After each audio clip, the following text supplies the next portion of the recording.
Ça va, on se fait des confidences en direct. Ben ouais. Ça va? Ça va. Ça va, monsieur? Oui, ça va. Tu vas bien? Oui. Tu vas bien, monsieur? Oui, je te fais des révélations. Fais-moi des révélations en direct. Oui. Ben oui. Ça va être Oui, je ça. vois. D'accord. À quel boire? Ouais. S'il te plaît, tu peux me faire une course? Oui, rapide. Viens que je te dise, s'il te plaît. Aïe, allez. Avec du pain, non? Ina va. Et du beurre. Pourquoi je Est-ce que j'ai parlé? Mon micro. Ina va. On t'a prêté le main. C'est vrai. Comme à la maison, hein? Un peu de Allez, virer dans le pain. Au revoir, Ina va. Bonjour, fidèles téléspectateurs. Ouais, c'est-à-dire que vous n'avez pas fini, on n'a pas fini de vous surprendre dans cette maison ici. Mais bon, vous en faites pas. J'espère que vous allez bien. Nous, on va super bien. Vous pouvez le voir. Servet va bien, je vais bien. Éléonore va bien. Et l'ancêtre de la République également. Il se porte comme un poisson dans de l'eau bénite. Victor, même, il va très bien. Depuis un moment, il a mis son pullover avec la capuche parce qu'il fait un peu chaud par ici. De l'autre côté, Firmin va bien, Gisèle va bien, Assis va bien. Je pense que je vais oublier deux noms. Et tous ceux que j'ai oubliés aussi vont bien. On va dire bonjour à... C'est le samedi, c'est notre samedi policier. Ici, c'est notre samedi sécurité aujourd'hui. On va dire bonjour au commissaire central de la ville de Lomé, le commissaire divisionnaire Akatao Babarim. Mon commissaire, pardon, bonne arrivée. Merci. Micro. Merci Lys. C'est un plaisir de vous avoir toujours, pour les policiers ici.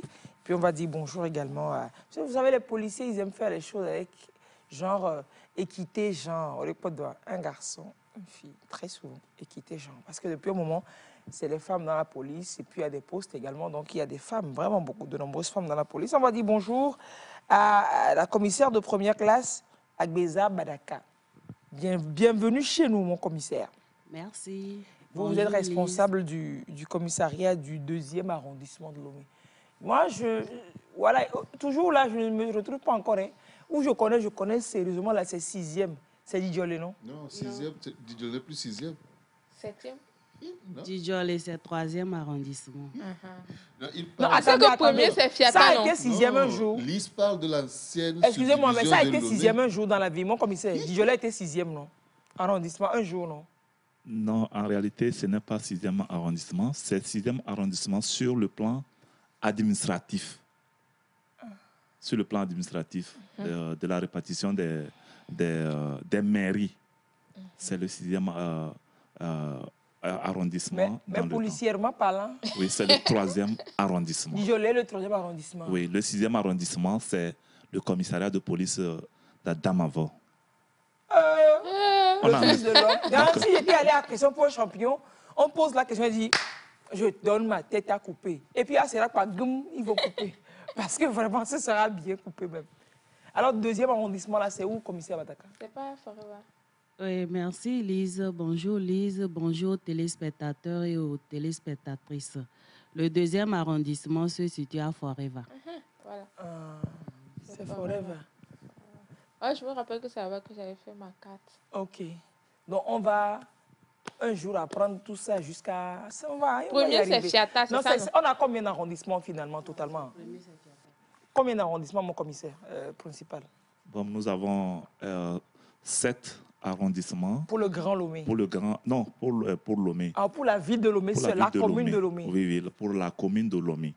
On a 7 arrondissements. Mais il y a aussi le commissariat central d'Agoinivé qui a aussi 16 arrondissements. Nous avons... OK. Ouais. Donc, c'est hors Agouessa. Donc, pour la commune de Lomé, voilà. Disons la préfecture du Golfe, voilà, exactement. On a 7 arrondissements. Et Agoué, on a combien? Agoué a, je dirais, 6 à 7 aussi. Pause. Donc, on n'a qu'à apprendre. Agoué, c'est Lomé. On n'a qu'à apprendre pour Lomé, là. Bon, éclairer nos lanternes. Premier arrondissement, Fiata. 2e arrondissement, Forever. 3e arrondissement, Didjolé. 4e arrondissement, Ramco. Toko et Ramco, oui, 4e. Et 5e? 5e arrondissement, le commissariat de police non, d'Akoresewa. 5e, c'est Akoresewa. 5e, Akoresewa. Oui. Et 6e? 6e, c'est Adamavo, comme je l'ai dit. Et 7e? En 7e, c'était entre-temps le commissariat d'Agoinve, mais avec la nouvelle structuration. C'est parti de l'autre Voilà, côté. 7e arrondissement, bon, on est en train de l'attribuer au commissariat d'Ave-Pozo.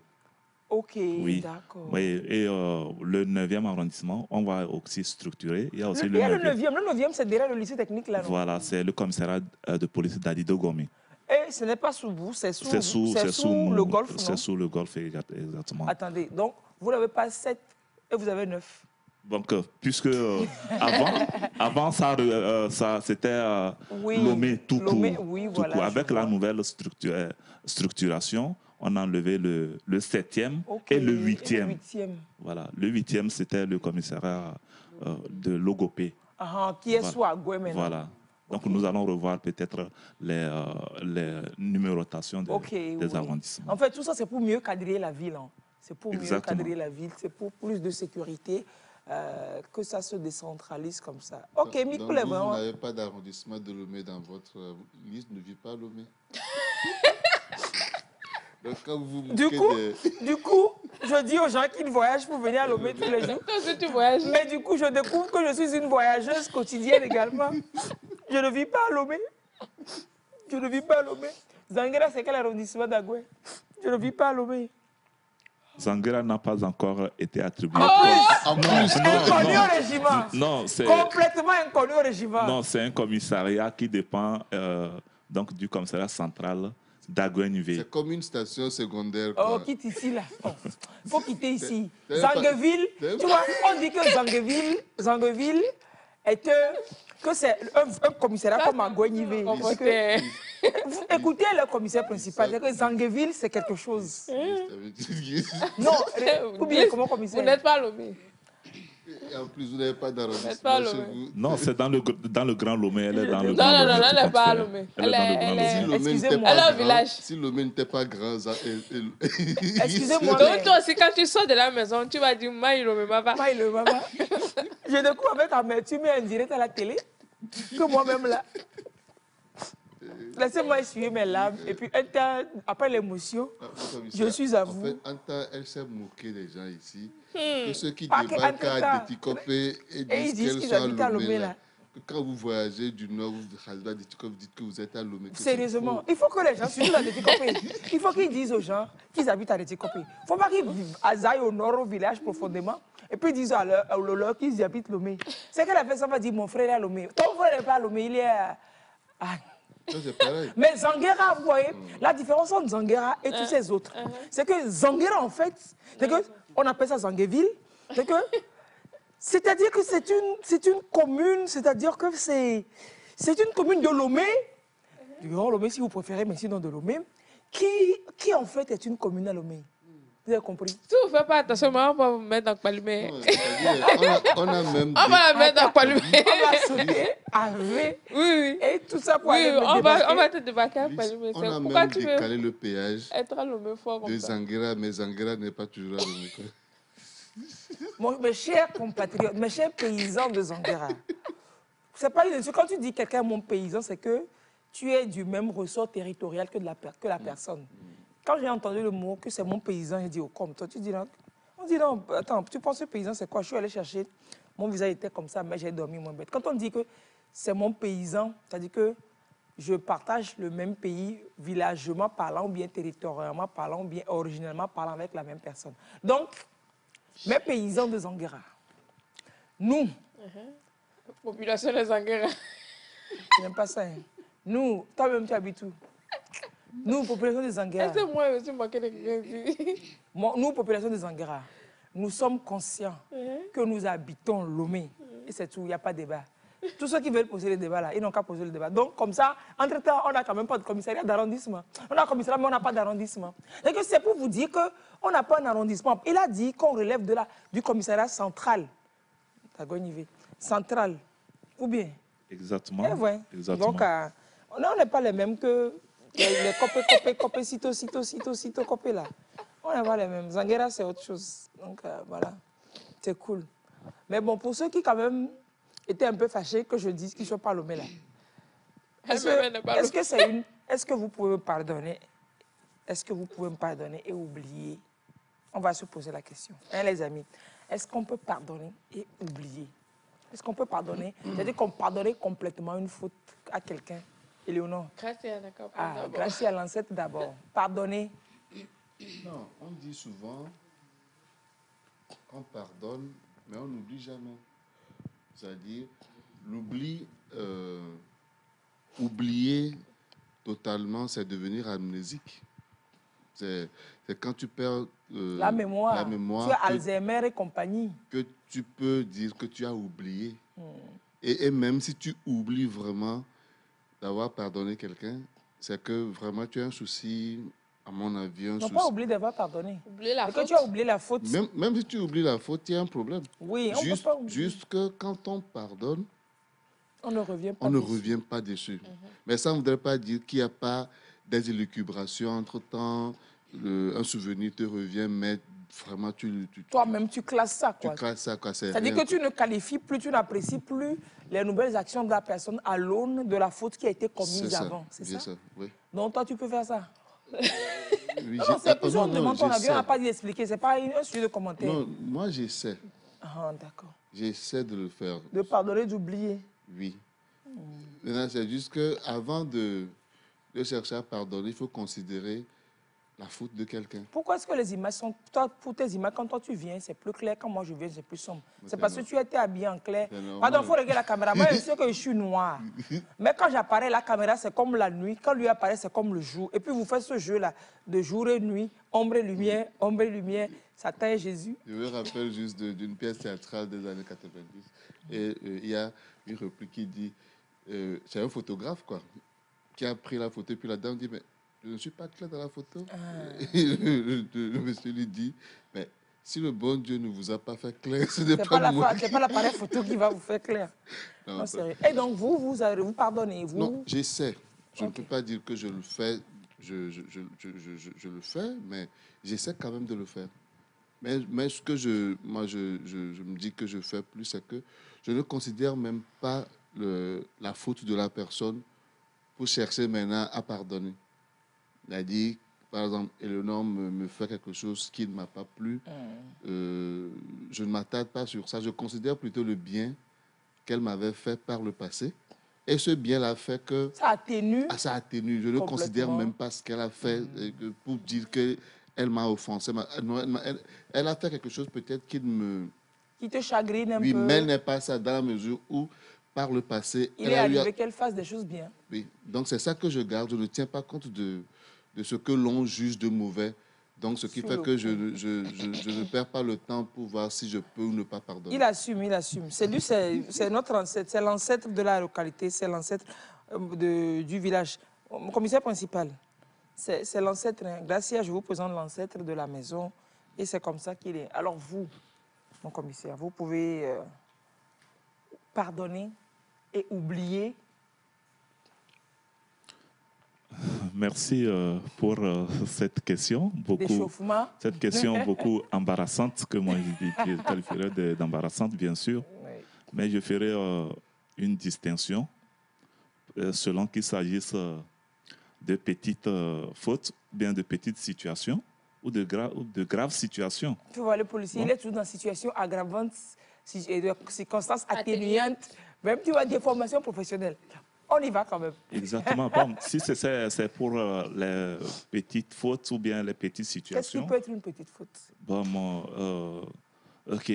Nous avons convenu d'un rendez-vous, d'une réunion, et puis je constate que mon personnel est venu en retard. Peut-être, OK, on peut peut-être pardonner en ce moment. Qu'est-ce qui peut être faute grave? Exact. Bon.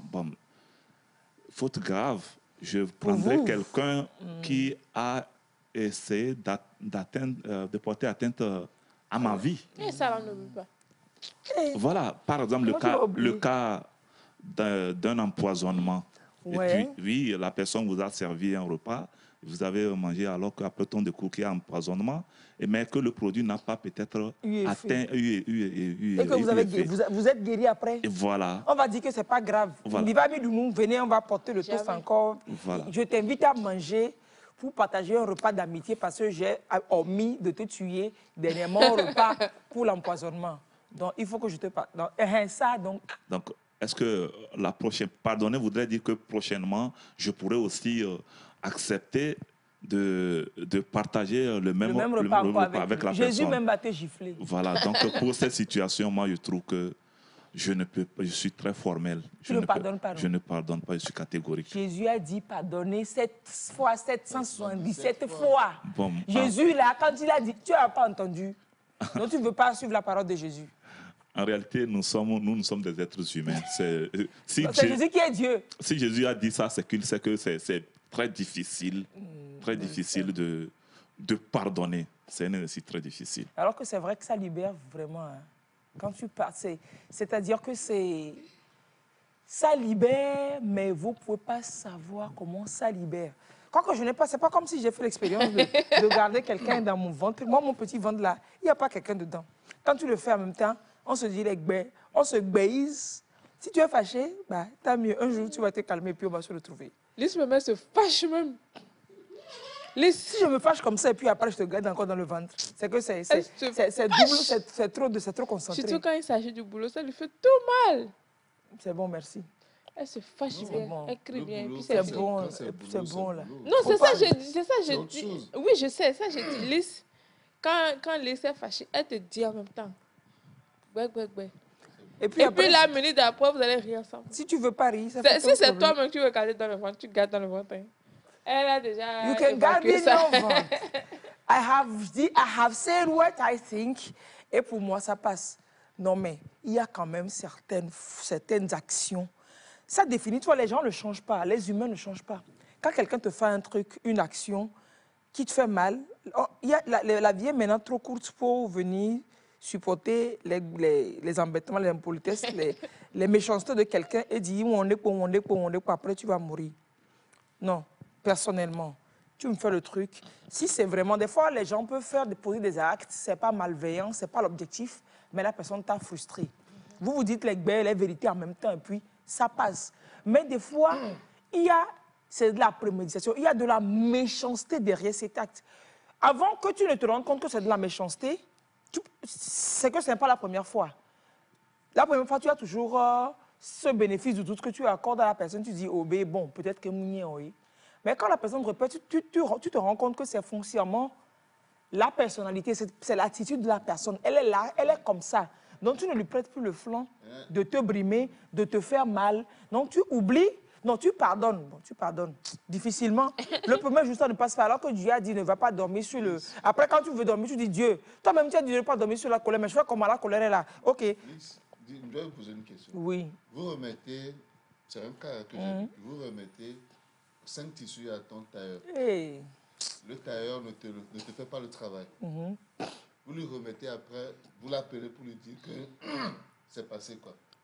Les 5 tissus sont où? Il a gardé ça. Toujours avec lui. Mais je vais encore lui confier notre travail. Encore 2 autres tissus. Il le fait.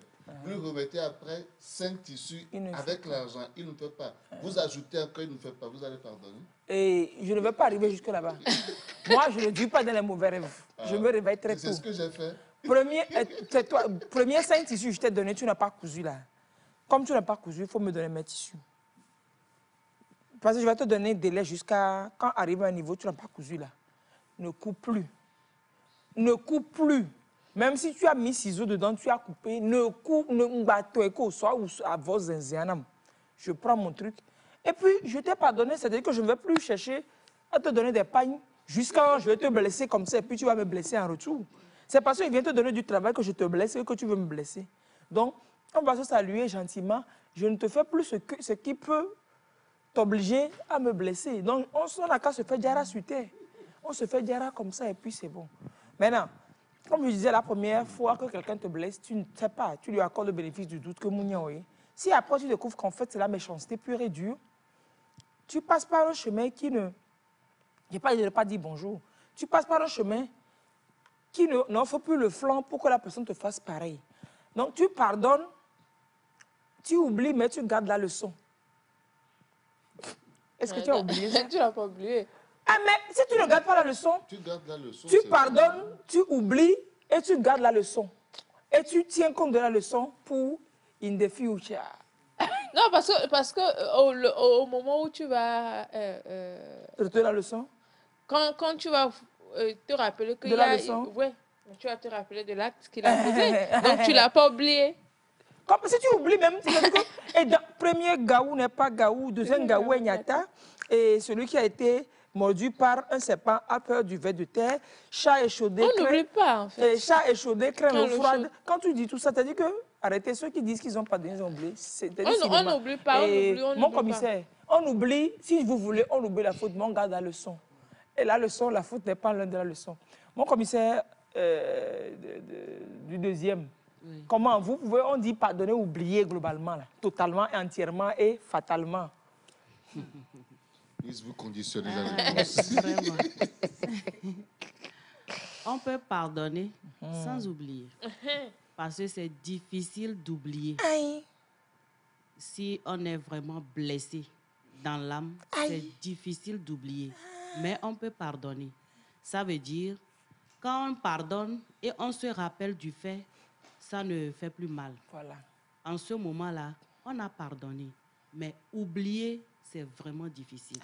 Ça revient toujours. On n'a pas Alzheimer, on n'est pas amnésique. Voilà, comme Lise vient de le dire, on pardonne, mais oublier qui est difficile, on garde la leçon pour l'avenir. Mon commissaire, comment ça y est comme ça et puis on partage? Non, il faut que je vienne faire stage chez vous au deuxième. Voilà, je t'attends alors. Papa Servait, au Bossokoul savoir. Oui, oui. Tu as ramené ça? Oui, j'ai trouvé le beurre, mais il n'y avait pas de pain. Ah, tu as pris quand même le pain? Ah non, j'ai trouvé le beurre, il n'y a pas de pain. Ok, mais tu as pris le pain? J'ai pris le beurre. Et donc tu as pris le pain? Oui. C'est comme quelqu'un qui dit, hé Dieu, je viens de finir la collection sur la clé USB de la voiture, que je vais jouer dans ma voiture. La clé est prête, envoie la voiture. Alors, Servait. Le pardon. Pardon. Ce pardon-là. Pardonner 7 fois, 777 fois. Je suis sûr que vous, ici, là, vous n'avez même pas encore pardonné 100 fois dans votre vie. C'est vrai. 7 fois, 777. On dit, on va compter, tu vas pardonner 777 fois, on va dire, voici un pardon. Et puis tu vas faire ça 7 fois dans ta vie. C'est ça que je lui ai recommandé. Le tout fait combien? C'est une question d'arithmétique. Hein. C'est pratiquement non, impossible. On ne compte pas les chiffres. Comment dire pas les premiers 777? C'est difficile de pardonner, il faut le dire. Surtout, oui. Et puis plus la personne est chère, plus le mal fait mal. Tiens, Servais. Plus la personne est chère à toi, plus tu sens ça dans la moelle.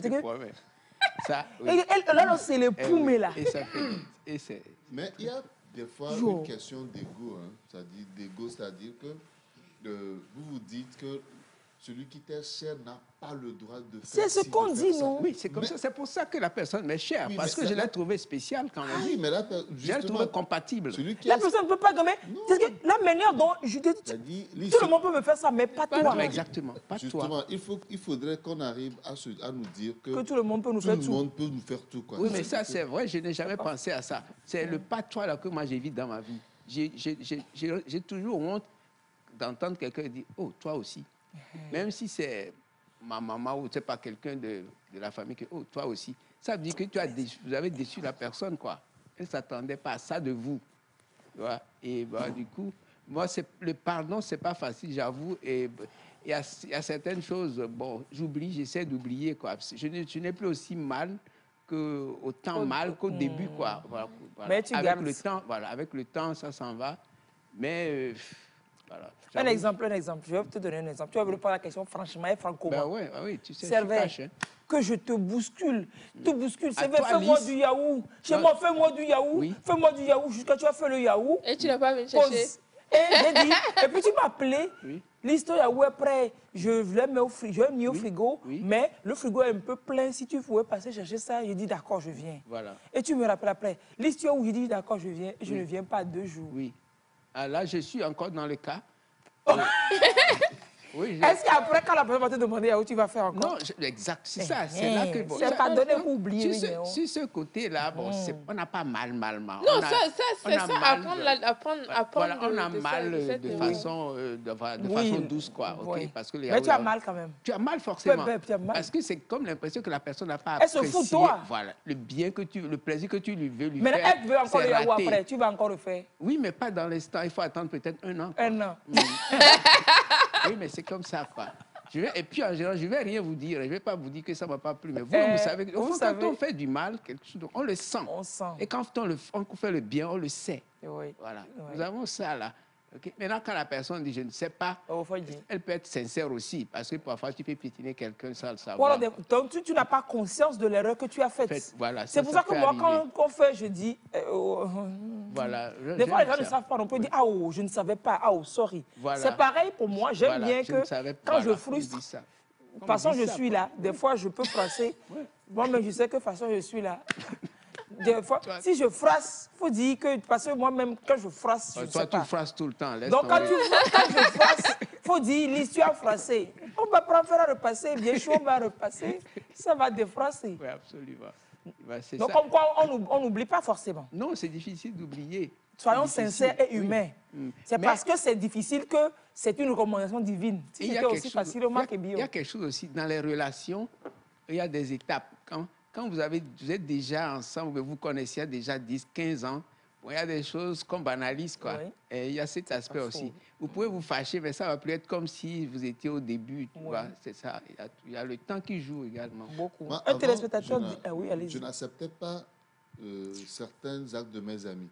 C'est ça. Parce que, par exemple, moi, à mes amis, même quand je vais acheter, excusez-moi le terme, un slip, je leur dis que je l'ai acheté. Voilà. Même un préservatif, tu l'as dit. Oui. Maintenant, il se fait que je me rends compte qu'eux, ils ne me retournent pas la même chose. C'est généralement comme ça. Il y a des choses que je constate et je m'étonne, je me dis, mais pourquoi moi je te dis pratiquement tout Non, c'est généralement comme ça. Mais au final, je me suis rendu, me dis, ben, nous sommes des humains, quoi. Oui, et ils sont comme ils sont. Oui. Moi, je suis...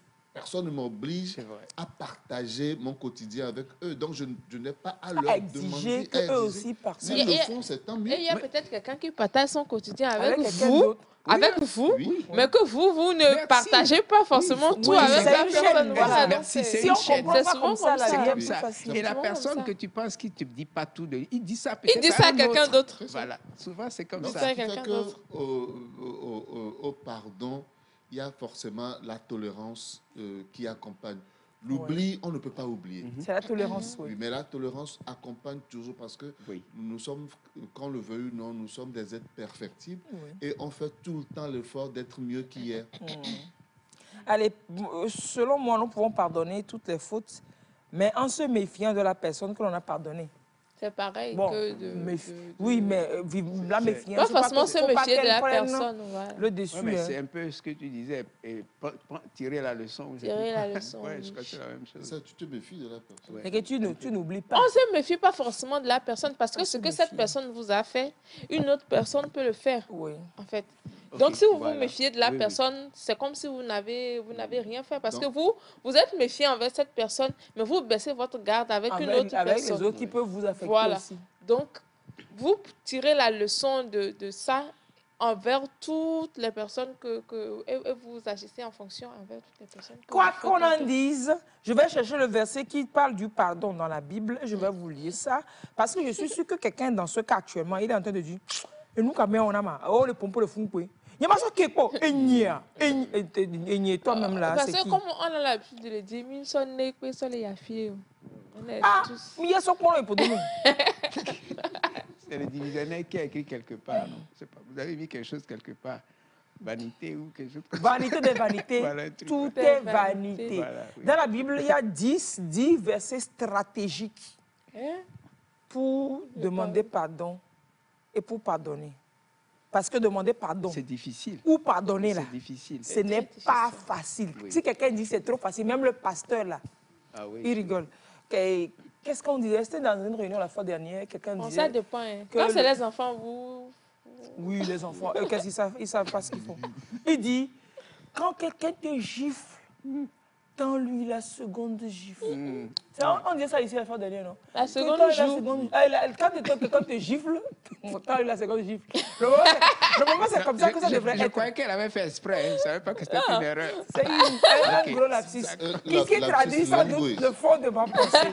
Quand quelqu'un te gifle, tends-lui la deuxième gifle. Non, tends-lui la deuxième joue. Et donc, on a fait ça. Le pasteur est sorti. Le gars est venu. Un gars, il vient, il gifle le pasteur à la sortie. Le pasteur, je dis, c'était comme s'il s'attendait à la gifle. Il retoque. Non. Il prend l'argent, vient, lui l'envoie aller-retour en même temps. Et le gars dit, oh pasteur, c'est pas ce que vous venez de dire. Là, il dit, qu'est-ce que je viens de dire? Et tu me chiffres comme ça. C'est pour vous dire que même le pasteur, là, c'est un humain. C'est pas évident. Il devait se retenir et demander à la personne, qu'est-ce que je t'ai fait? Pourquoi tu m'as giflé? Il aurait pu. C'est le pasteur, il devrait. C'est Jésus seul qui est le maître du pardon. Vous voyez, non? C'est parce que c'est compliqué que l'on vous dit que ce que c'est recommandé. Si c'était évident, ça n'aurait pas été une recommandation spéciale dans la Bible, quoi. Donc, Père, pardonne-leur car ils ne savent pas ce qu'ils font. Ça là même, c'est le must du pardon. C'est-à-dire que c'est l'expression tableau et c'est Jésus seul qui pouvait faire ça. Mais est-ce qu'ils ont Est-ce qu'on a toujours pardonné dans la Bible? Quand on le... Non, Jésus a toujours pardonné quand même. Quand on le massacrait jusqu'à... On l'a... Et puis on a fait... Comme ça là. Le gars là-bas en haut, crucifié, il a pu ouvrir la bouche pour dire à son papa en haut, Père, pardonne-leur, car ils ne savent pas ce qu'ils font. Qu'il aurait cru. Oui, qui lui cru? Oui, crucifié, qu'il aurait cru. Crucifié, qu'il aurait cru. Luc 23, verset 24. C'est-à-dire que si tu vois ça, que Jésus a pu faire ça là, toi-même te dis, est-ce que la personne t'a fait, est-ce que c'est la crucifixion? Mais c'est compliqué. Moi, je me dis, on peut le faire. C'est vrai. Quand on se met dans la logique qu'on ne peut pas oublier. Mais là, comme Madame la commissaire l'a dit, c'est quand on se rappelle de ce que autrui nous a fait et qu'on n'a pas mal, qu'on sait qu'on a pardonné. Ça veut dire que le pardon aussi peut être un cheminement. C'est clair. Ce n'est pas que systématique. La personne te fait du mal et puis tu dis je te pardonne. Non. Mais ça peut être aussi un cheminement jusqu'à ce que quand on se rappelle de l'acte, ça devient juste comme un souvenir. On ne dit même pas, ça devient comme un souvenir. Quoi. Allez. Maintenant, c'est que on doit forcément arriver là-bas pour briser la loi de cause à effet. Parce que dans la mesure où vous ne pardonnez pas autrui, vous aussi... Vous ne serez pas pardonné. Oui, et vous créez une autre conséquence. Regardez, supportez-vous les uns les autres. Dans la Bible, ils ont dit supportez-vous, parce qu'ils savent que... de toute façon que les gens sont poids sur les gens, ce n'est pas possible. Supportez-vous les uns les autres et pardonnez-vous mutuellement si vous avez des reproches à vous faire. Le Seigneur vous a pardonné, faites de même. Colossiens 3, verset 13. Toi qui es là-bas, et puis tu dis, là, va lire Colossiens 3, verset 13. Supportez-vous les uns les autres, pardonnez-vous mutuellement si vous avez des reproches à vous faire. Le Seigneur vous a pardonné, faites de même. Colossiens 3, verset 13. Moi, je voulais dire ceci. Oui. Souvent, il y a une prière, le Notre Père, où on dit « Pardonnez-nous nos offenses, comme nous pardonnons aussi ». Cette phrase-là, on saute souvent ça. On dit « Pardonne nos offenses, comme nous pardonnons ce que vous avez fait. » Ne laissez pas rentrer la tentation. On saute pas ça. On sait que si on dit ça, le Seigneur va dire « Toi, tu mens. » C'est compliqué. En fait, le pardon, c'est vraiment difficile. Mais qu'est-ce qu'on peut faire? C'est de demander à Dieu de nous aider, qu'il nous localise par son esprit de parole. Sans quoi, ce n'est pas facile. Parler, c'est facile, mais faire, c'est difficile. Pardonner n'est pas du tout facile. Oui, c'est clair. Il faudrait qu'on prie et qu'on demande à Dieu de nous assister, qu'il nous aide à pardonner. Sans quoi, ça serait difficile à y arriver. C'est vrai? Oui, non, j'épouse j'épouse l'idée, quoi, je veux dire. Heureusement que c'est pas elle. Il épouse pas le commissaire. C'est très important ce que la commissaire a dit. Parce que parfois, quand vous ne pardonnez pas, c'est vous-même qui souffrez plus que la personne qui vous a offensé, quoi. Chaque fois que vous vous rappelez de ça, la personne a oublié. Oui, la personne a oublié. Mais toi, tu te rappelles tout le temps, tu as mal, c'est vrai. C'est vrai. Et puis, c'est bien illustré dans la Bible aussi. Bon, il y a d'autres paroles aussi. Hein. La parole de celui-là, c'est dans Matthieu. Il avait sa dette envers quelqu'un. La main va lui faire. Il n'en avait pas, donc la personne lui a fait diara de la dette. Et lui, à qui on a fait diara là, il part. Il a sa dette avec quelqu'un. Eh bien, il lui fait un main. Non, c'est-à-dire qu'il voulait en venir aux mains, toukaratiquement, pour prendre la dette, alors que c'est lui qu'on vient d'exonérer de dettes. Et Jésus lui a dit, je t'ai remis toute cette dette parce que tu m'en as prié. Ne devais-tu pas toi aussi avoir pitié de ton compagnon comme j'avais eu pitié de toi? c'est en Matthieu 18. Donc, ça invite le chrétien à se retourner la question du pardon plusieurs fois dans sa tête et se dire, je dois pardonner. Ce n'est pas facile, c'est un cheminement. Et quand tu arrives à le faire, c'est une victoire personnelle quand même sur toi. Oh oui. Ce n'est pas parce qu'il y a le pardon aussi que vous allez continuer par à fatiguer les gens. Il y a des gens qui fatiguent les gens professionnellement parce qu'ils savent qu'il y a le pardon. Oh. Bon. Tout ça là même, c'est la croix que Jésus a envoyée à chacun. Oui, mais au même moment, il faut le dire, on ne peut pas demander pardon à un agent de police parce que c'est la loi qui compte à ce niveau. Devant la loi, donc vous ne connaissez pas Jésus. Quand je brûle le feu tricolore et que je dis pardon là. Non. Il est sous le terrain, devant la loi, il n'y a pas de pardon. Oui, attends, c'est ça le problème. Attendez, mon commissaire. Donc, je brûle le feu tricolore. Je sais que la relation du pardon, la relation entre le pardon que l'on demande à Dieu et celui que l'on doit accorder à ses frères est nette et ça a été inscrit même dans la prière de notre Père, comme commissaire Baraka l'a dit. Et je brûle le feu tricolore. Vous m'arrêtez, je dis, oh commissaire, pardon. Bon, ma sénama.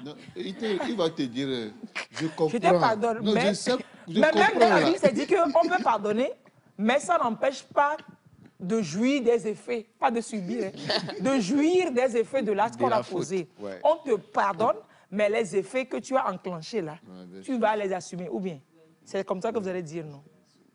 Et donc, quand je brûle le feu, que je demande pardon, vous allez... Donc, quand je brûle le feu, je demande pardon, vous allez me faire jouir des effets de mon acte. Sinon, tout le monde va dire, bon, je vais lui demander pardon, il va me laisser partir. Vous voyez ce que ça va donner? Ouais. S'il faut tout le temps dire, bon, ok. Mais c'est stratégique aussi. Tu veux dire tes choses à ta belle-mère, tu vas, tu bois un peu, tu lui sors tout et puis tu dis, oh, pardon, J'allais dire, on peut toutefois pardonner, mais est-ce que la loi pardonne? La loi n'a pas demandé. Donc la loi n'ira pas au ciel. Non, la loi, ce n'est pas un être humain. Donc. La loi n'ira pas au paradis. La loi, c'est un règlement. La loi n'ira pas au paradis. Mais quand vous allez partir là, allez dire à la loi que le paradis lui échappe comme ça déjà. On va lui dire, on va lui transmettre. Fidèlement, s'il vous plaît. Oui. Fidèlement. Alors, Novio, plus qu'un seul jour, plus que tu vas à la rentrée scolaire. Oui. C'est-à-dire que lundi... Non, la rentrée là même. Lundi, non, il vous souvient avant... C'est le dernier week-end des vacances. Tu rentres, tu mets ta tête dans le sac. Tu mets ta tête dans le nouveau sac scolaire. Vous savez, les fournitures ont une certaine odeur. Vous savez, les fournitures, les sacs, ça a une odeur. Tu mets ta tête dans le sac, tu sens. Peut-être que c'est aujourd'hui qu'on va mettre les couvertures aux cahiers, aux livres. Et puis, aujourd'hui, là même, on a baba dit, c'est que... Tu essayes tout. C'est-à-dire que moi, je me promenais même à la maison. Avec le sac à dos. Bien habillé, avec le sac à dos. Dans la tenue scolaire. Dans la tenue scolaire. J'attendais, je me dis, est-ce que je vais ouvrir la porte? Attends, toutes les classes ou bien au début là? CP1, CP2. Toutes les classes. Ça, c'est quand tu as un nouveau sac, une nouvelle tenue scolaire, une nouvelle chaussure. Et c'est les anciens là. Bon, on est habitué.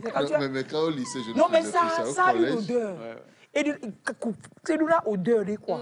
Alors, on va parler de rentrée scolaire. Et vous voyez, les policiers, c'est les mesures de sécurité quand même parce qu'il faut qu'on fasse une rentrée vraiment sécurité, une rentrée en sécurité. Mais avant de parler de tout ça, l'ancêtre de l'ancêtre, Séver Koumako, nous replonge dans de beaux souvenirs d'école et de rentrée scolaire. Je vous propose, s'il vous plaît, de mettre, on vous met le couvert déjà, d'ouvrir, d'enlever la serviette qui a servi à couvrir le repas sur la table. Vous vous êtes dit avec les mains, non? Micro, si vous voulez. Parce qu'on va savourer un repas tout de suite. On s'est bien lavé les mains, mis des serviettes à... Emparez-vous de vos fourchettes à eau. Bien sûr, alors. Sortez vos mains, plongez dans le repas. Faut lancer le tout comme un... Et savourons le sujet. Et savourons le sujet de Séver Koumako sur l'école et la rentrée scolaire. Bon appétit à vous. Planter le décor, je vais plutôt le semer. Et pour ne pas parler comme Baudelaire, récolter les fleurs du bien, le bien que peut faire l'éducation.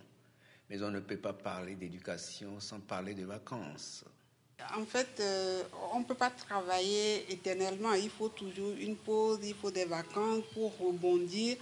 Déjà, si on n'a pas les vacances, passer d'une classe, si je peux m'exprimer comme ça, à une autre classe, on ne verra pas. Il faut une pause et on revient plus frais et on continue. Comment parler de vacances sans parler de rentrée Et une rentrée, cela ne s'oublie pas, ou presque. Quand nous étions élèves, une rentrée scolaire, c'est la rupture avec nos amusements.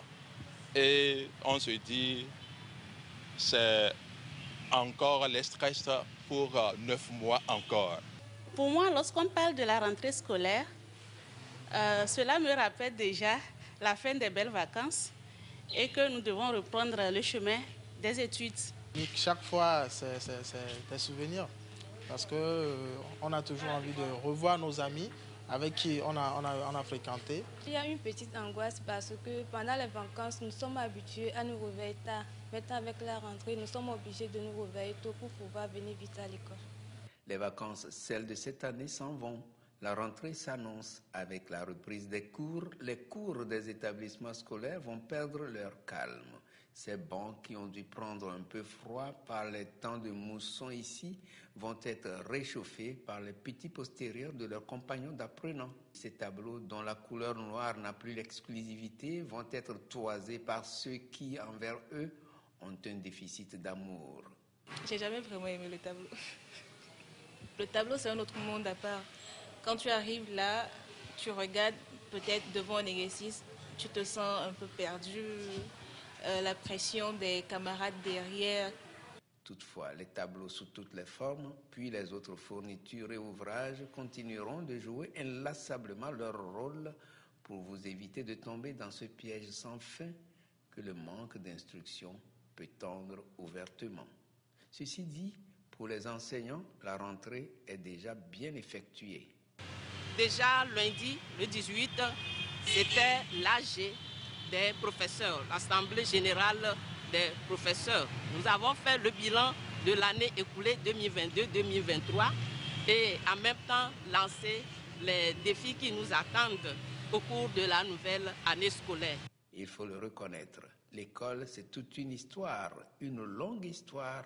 L'improbable union entre le lion et la perle, ce mandat qu'on attend longtemps, ce pagne noir qu'on ne lave jamais, cet enfant noir qu'on croise souvent, cet ami spécialiste en tout à qui rien n'est étranger, cette copine coquine qui n'a froid ni aux yeux ni à la bouche et à qui la bagarreuse refroidit les lèvres. Je passe sous silence les bruits du chauffeur de salle dont la chaleur est de temps en temps éteinte par quelques mauvaises notes, ces camarades de classe dont on a perdu les traces, ceux avec qui les liens ne sont pas rompus, cette matière qu'on affectionne particulièrement, cette haute matière dont on évite même l'entrée en matière comme si le monde allait s'effondrer, l'immense joie des succès sous l'orage des échecs.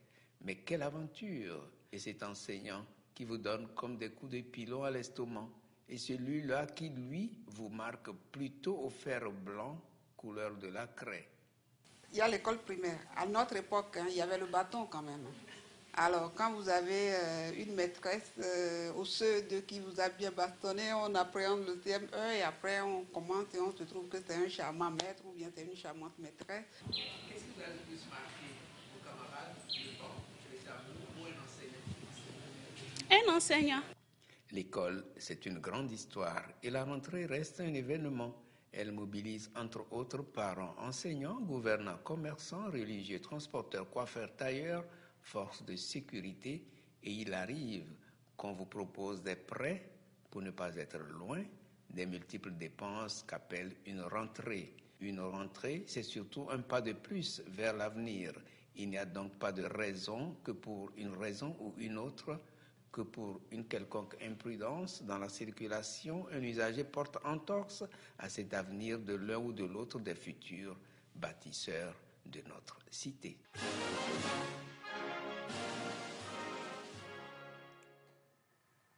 Je vous ai dit que vous allez savourer, non? Et c'est justement pour préserver la vie des bâtisseurs de la cité que nous sommes là ce matin. Eh, Fofo Servet. Oui, la vie. Fofo Servet. Non.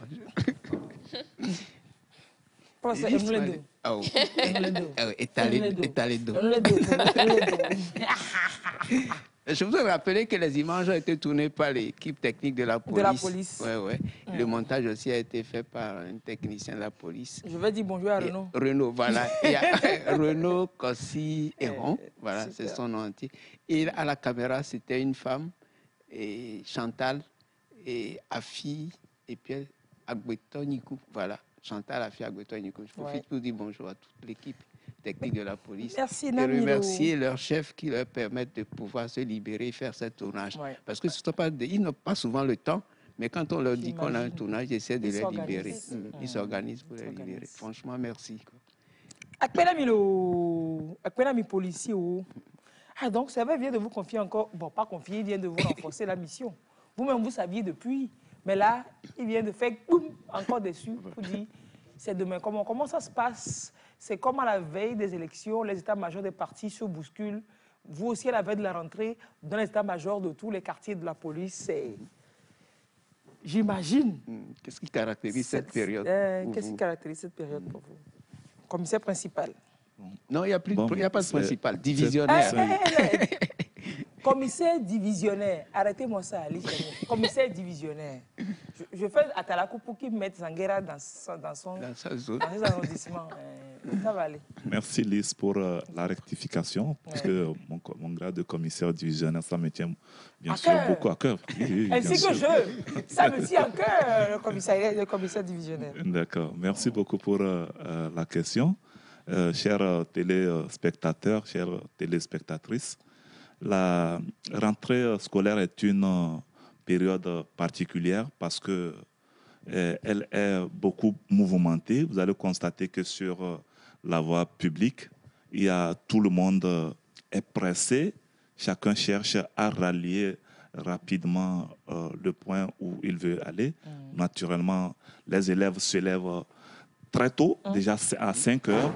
Si vous allez sur la voie publique, vous allez au moins rencontrer à partir de 5 heures ou 6 heures déjà des élèves qui sont en mouvement vers les salles. Voilà.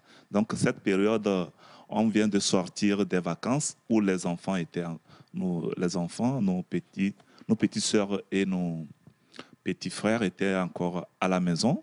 Maintenant qu'ils viennent de sortir de cette période, on entame une autre. Et puis donc la ville, ou bien les villages aussi, les carrefours, tout est mouvementé, tout est animé. Voilà donc ce qui caractérise un peu la période scolaire, ou disons la rentrée scolaire. Donc chez vous, j'imagine que vous vous organisez grave. Voilà, mais exactement. Donc nous prenons les dispositions pour faire remarquer notre présence dans les carrefours, pour pouvoir aider, n'est-ce pas, tout le monde à pouvoir rallier son point. De destination. Vous avez parlé des endroits qui sont animés pendant ces périodes de fin de vacances et début de rentrée, surtout pendant cette période de rentrée scolaire. Voilà. Okay. Est-ce qu'il y a des endroits un peu plus animés que d'autres? Oui, on peut le dire ainsi. Il y a des endroits qui sont vraiment animés que d'autres. On va parler du contournement, par exemple, si je veux parler de Lomé, du grand contournement où on voit vraiment beaucoup d'affluence sur la voie publique. Et en cette période, nous allons constater déjà dès lundi la sortie massive de la DSR et de la BM pour faciliter le déplacement, pour rendre la circulation fluide. Plus fluide, c'est clair. C'est clair. Et dans les villes de l'intérieur, dans les villages, est-ce qu'il y a... Voilà, j'allais ajouter effectivement il y a une différence. Dans les grandes villes, dans les agglomérations, la circulation est beaucoup plus dense. Mais dans les villages et les campagnes, ce n'est pas la même chose. Voilà. Donc nous nous concentrons bien sûr dans les villes, mais notre présence également est remarquée à l'intérieur du pays et dans les lieux reculés également. J'imagine sur les grands axes, vous avez parlé de la route du contournement, la route de Gomé maintenant qui est finie et sans signalisation pour le moment parce que la route n'est pas encore rendue. On voit il y a de nombreuses écoles. En 11h bien le matin, il faut voir les élèves longer cette route-là et qui habitent de part et d'autre. Beaucoup de boulot pour nous aider, aider les enfants surtout à traverser. Mon commissaire des appréhensions, toujours, moi j'en ai, parce qu'il n'y a pas de passerelle sur cette route. C'est compliqué de traverser à ce jour. C'est vrai que quand un enfant part pour l'école, c'est quand il est revenu qu'on est tranquille. Sérieusement, surtout quand il doit traverser là. Des consignes particulières, peut-être de demander. Quelles sont les mesures que vous prenez particulièrement? Vas-y, Gracia. J'attends la réponse à vous. Oui. Okay. Mon commissaire, d'accord. Bon, nous nous organisons déjà pour occuper certains carrefours et on met des policiers pour la régulation de la circulation. Voilà. Et en ce moment, nous nous approchons des établissements scolaires, des chefs d'établissements scolaires pour entretenir un partenariat avec eux. Lorsque certains par moment nous invitent, nous demandent carrément de tenir ce carrefour pour permettre à leurs élèves de pouvoir traverser facilement la route. Nous donnons aussi des indications comme quoi il faut que les enfants se regroupent. Si vous savez que vous devez traverser un point, il faut être ensemble. Il ne faut pas que les enfants soient dispersés pour arriver peut-être un à un et autre, comme ça. Donc, il faut toujours que les enfants soient toujours ensemble. Alors, sur la route des Dogomé, que je reviens sur l'exemple précisément, peut-être sur d'autres routes également. Quand on quitte, par exemple, le carrefour de Donou, le prochain carrefour qu'on va trouver, c'est un carrefour. De quel carrefour? Donou, Monou, en venant d'Atikou, en allant à Dogomé. Quand on quitte là, et la prochaine intersection, c'est au niveau de la pharmacie de la cité. À Vénou. Donc, on va vous retrouver qu'au grand carrefour comme ça. Là, quand on quitte encore là-bas, la prochaine grande intersection, ça va faire la Pampan. Est-ce qu'il n'y a que par des carrefours qu'on vous retrouve? Puisque quand vous quittez Donou jusqu'à du genre Sauvier et Ave Maria, sur toute la route, il faut voir le flux d'élèves. Parce qu'il y a le CEG Idjolé, le CEG à Vénou, il y a Koubahe, en allant vers Dogomé, du côté droit de la route. Et il y a plein de monde, des enfants qui habitent du côté gauche, qui doivent traverser. Je pense que des policiers, que les policiers se retrouvent. Une présence plus renforcée. La présence tout au long, en même temps, pas ici, pas là, mais aux sorties, par exemple, à la sortie de l'entrée d'Avenue de Koubahe, là. Il peut y avoir peut-être un des policiers au niveau, je ne sais pas, de rue Meloncourt, ou bien d'un peu Total Avenue, peut-être encore un, deux policiers, et que le message soit passé aux enfants que quand ils viennent, qui s'adressent aux policiers, qui peuvent les aider à traverser. Oui, c'est vrai. J'ai toujours eu peur de... Et puis, malheureusement, c'est vrai qu'il y a eu des drames aussi sur la route, quoi. Mingba, commissaire. C'est vrai, c'est parce que vous maîtrisez la voie parfaitement et... Tout ce que vous dites, nous allons prendre en compte. Mais sachez que c'est un peu difficile d'occuper tous les points que vous avez cités. Nous choisissons parfois des grands carrefours pour occuper. Mais nous voulons aussi reconnaître l'activité de certains établissements scolaires. Ils désignent parfois les surveillants pour qui tiennent des fanions, un fanion rouge et vert. Quand l'école est au bord de la route. Quand l'école est au bord de la route. Mais tout sur cette route-là, aucune école vraiment, à part l'école catholique au fond à Dogomé, les grandes écoles, elles sont au fond. Donc, généralement, quand on voit les enfants, ils galèrent beaucoup à traverser. C'est peut-être le lieu de sensibiliser peut-être les commerçants qui sont aux abords de ces routes-là. D'aider les enfants. Voilà.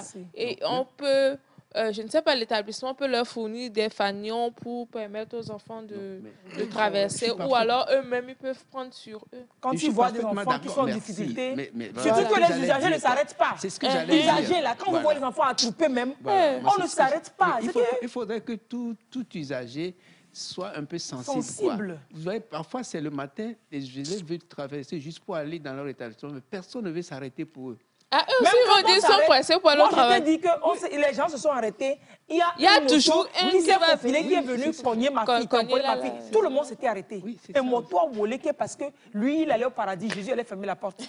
Donc, il voulait que tout le monde s'est arrêté. Il va loin, mais c'est ça, on ne va pas tout demander à la police. Vraiment. Elle fera ce qu'elle peut. Mais après, il faut que nous-mêmes, chaque fois que vous êtes en moto, que vous êtes en voiture, vous voyez que des élèves veulent traverser. Arrêtez-vous. Il faut qu'on voit. Des fois, même quand vous vous arrêtez, vous voyez que les gens hésitent. Ils hésitent parce que ça. Ils hésitent parce qu'il y a toujours quelqu'un qui va venir. Il faut qu'on voit en ces enfants, nos enfants, bien nos petits frères. Absolument. Quand tu vois un enfant, des élèves voulant traverser, ne vois pas à l'étranger. Imagine-toi que c'est ton enfant qui est là. Imagine-toi que c'est ton petit frère, ta petite soeur qui est là. Et la même réaction que tu aurais faite pour ton parent, il faut le faire pour l'enfant que tu ne connais pas. Quoi. Oui. C'est vrai, il faut reconnaître que sur la route là, qui mène à Idogomé, il y avait une structure qui avait placé les fanions. Oui, Johnson. Là. Mais depuis qu'on a repris un peu les routes, là, les fanions sont portés disparus. Donc, si on peut mais est-ce que c'était sur toute la voie d'Idogomé? C'est toute la ligne quand même. C'était sur toute la ligne. Depuis l'hôpital.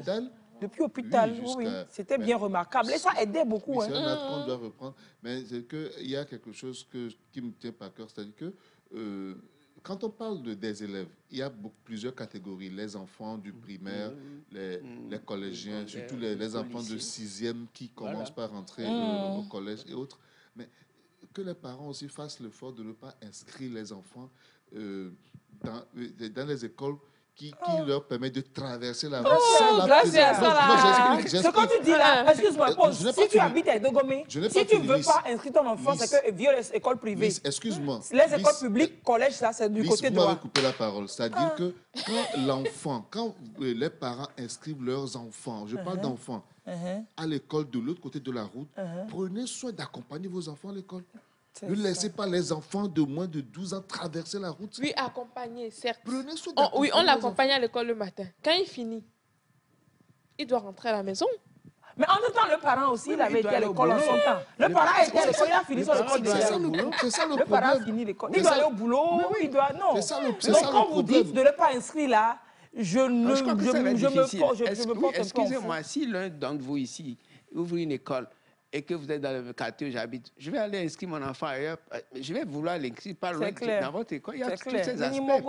Oui, et parfois les parents... on doit tous se dire qu'on est des parents. Les parents parfois veulent que les enfants aillent dans les établissements qu'ils ont fréquentés aussi parce qu'ils ont une bonne impression de l'établissement. Il y a tout ça. On ne peut pas les obliger à ne pas inscrire les Mogodo. Oui, c'est tout citoyen. Et surtout que tous les Mogodo, tous les élèves d'école publique là, sont dans Mogodo, sur cette route précisément là.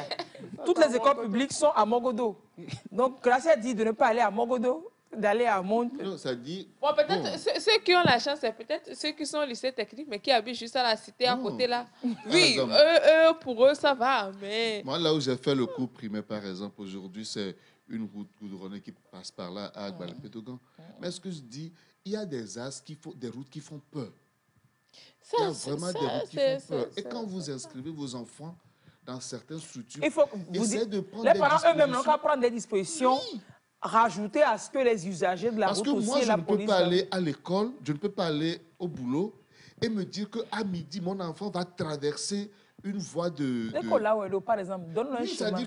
C'est-à-dire que tu n'as pas de moyens pour prendre une bonne, tu n'as pas de bonne, ton enfant va à l'école. Mais j'ai les moyens de me créer mon adrénaline tous les midis parce que quelque chose peut arriver à mon enfant. Bon, on a parlé de traverser la voie. Je crois qu'il y a un petit sujet là, on va voir ça rapidement. On va revenir au commissaire pour qu'on voit ce qu'on doit faire. Le sujet de Firmin. Oui. Le sujet de Firmin, apprendre la sécurité routière aux enfants. C'est une réalisation de la production Sikana avec le groupe. Vous allez voir le groupe. Oui. C'est la publicité que je vais faire au groupe, mais bon, on va faire comment?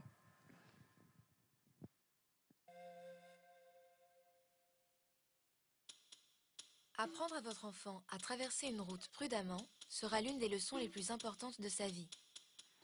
Des centaines de milliers de jeunes sont blessés ou tués chaque année par des véhicules à moteur, parce qu'ils marchent le long de routes ou qu'ils essayent de traverser. Les conducteurs vont trop vite, ne les voient pas et il n'y a pas toujours de trottoir ou de passage piéton adapté. Il est donc extrêmement important de savoir comment être le plus prudent possible. Il faut plusieurs années aux enfants pour comprendre comment fonctionnent les routes. Votre exemple et votre aide pourront leur sauver la vie. Avant l'âge de 9 ans, les enfants ont beaucoup de mal à estimer la vitesse des véhicules et leur distance. C'est pourquoi il est si important que des adultes les surveillent et leur apprennent à se comporter autour des routes. Tenez toujours un enfant par la main lorsque vous marchez le long d'une route. Marchez sur le côté de la route faisant face à la circulation. Gardez l'enfant sur le côté du trottoir le plus éloigné de la route et aussi proche de vous que possible. Si vos mains sont pleines, demandez à l'enfant de s'accrocher à une bretelle de votre sac ou même à votre vêtement. Lorsque vous traversez une route, souvenez-vous de ces 4 étapes. 1.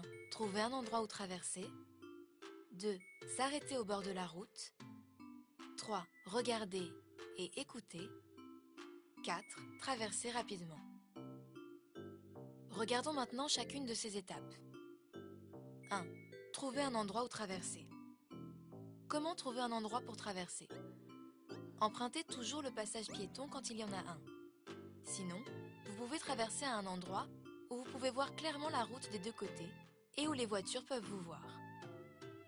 Une voiture garée, un buisson, un arbre, un poteau, un virage ou une colline peuvent vous empêcher de voir et d'être vus. Lorsque je ne vois pas bien la route, je ne traverse pas. Je trouve un meilleur endroit pour traverser. Lorsque je trouve un endroit où je peux voir les voitures arriver des 2 côtés et où les voitures peuvent me voir, alors je peux traverser. 2. S'arrêter au bord de la route. Arrêtez-vous toujours au bord de la route avant de traverser. Cela vous permet de voir les voitures arriver et d'être vus. Si vous êtes près d'une voiture garée, arrêtez-vous 2 fois. Une première fois au bord de la route pour vous assurer que la voiture ne va pas démarrer et une seconde fois au ras de la voiture pour pouvoir voir la circulation. Avant de traverser, je m'arrête au bord de la route. 3. Regardez et écoutez. Avant de traverser, apprenez à votre enfant à regarder à gauche, à droite, puis encore à gauche, afin de vous assurer qu'aucune voiture n'arrive. À gauche d'abord, car c'est de là que viennent les voitures, puis à droite, pour le sens opposé, puis encore à gauche, pour vous assurer qu'il n'y a pas de véhicule, car ils arrivent rapidement. Écoutez et apprenez à votre enfant à reconnaître le bruit d'un moteur qui arrive. Avant de traverser, je regarde à gauche, à droite, puis encore à gauche et j'écoute. 4. Traversez rapidement. Traversez la rue en face de vous. C'est le chemin le plus court. Marchez rapidement et sans courir. En traversant, écoutez attentivement et observez à gauche et à droite. Soyez aussi visible que possible en traversant. Je traverse rapidement, mais sans courir, tout en observant à gauche et à droite. Les routes sont encore plus dangereuses lorsqu'il fait sombre ou qu'il pleut. Si possible, évitez de traverser à ces moments-là, car vous pouvez être invisible pour les conducteurs. Si vous devez traverser, redoublez de prudence et n'hésitez pas à porter des vêtements clairs, aussi réfléchissants que possible. Voilà, vous connaissez les 4 étapes pour traverser. 1. Trouver un endroit où traverser. 2. S'arrêter au bord de la route. 3. Regarder et écouter. 4. Traverser rapidement.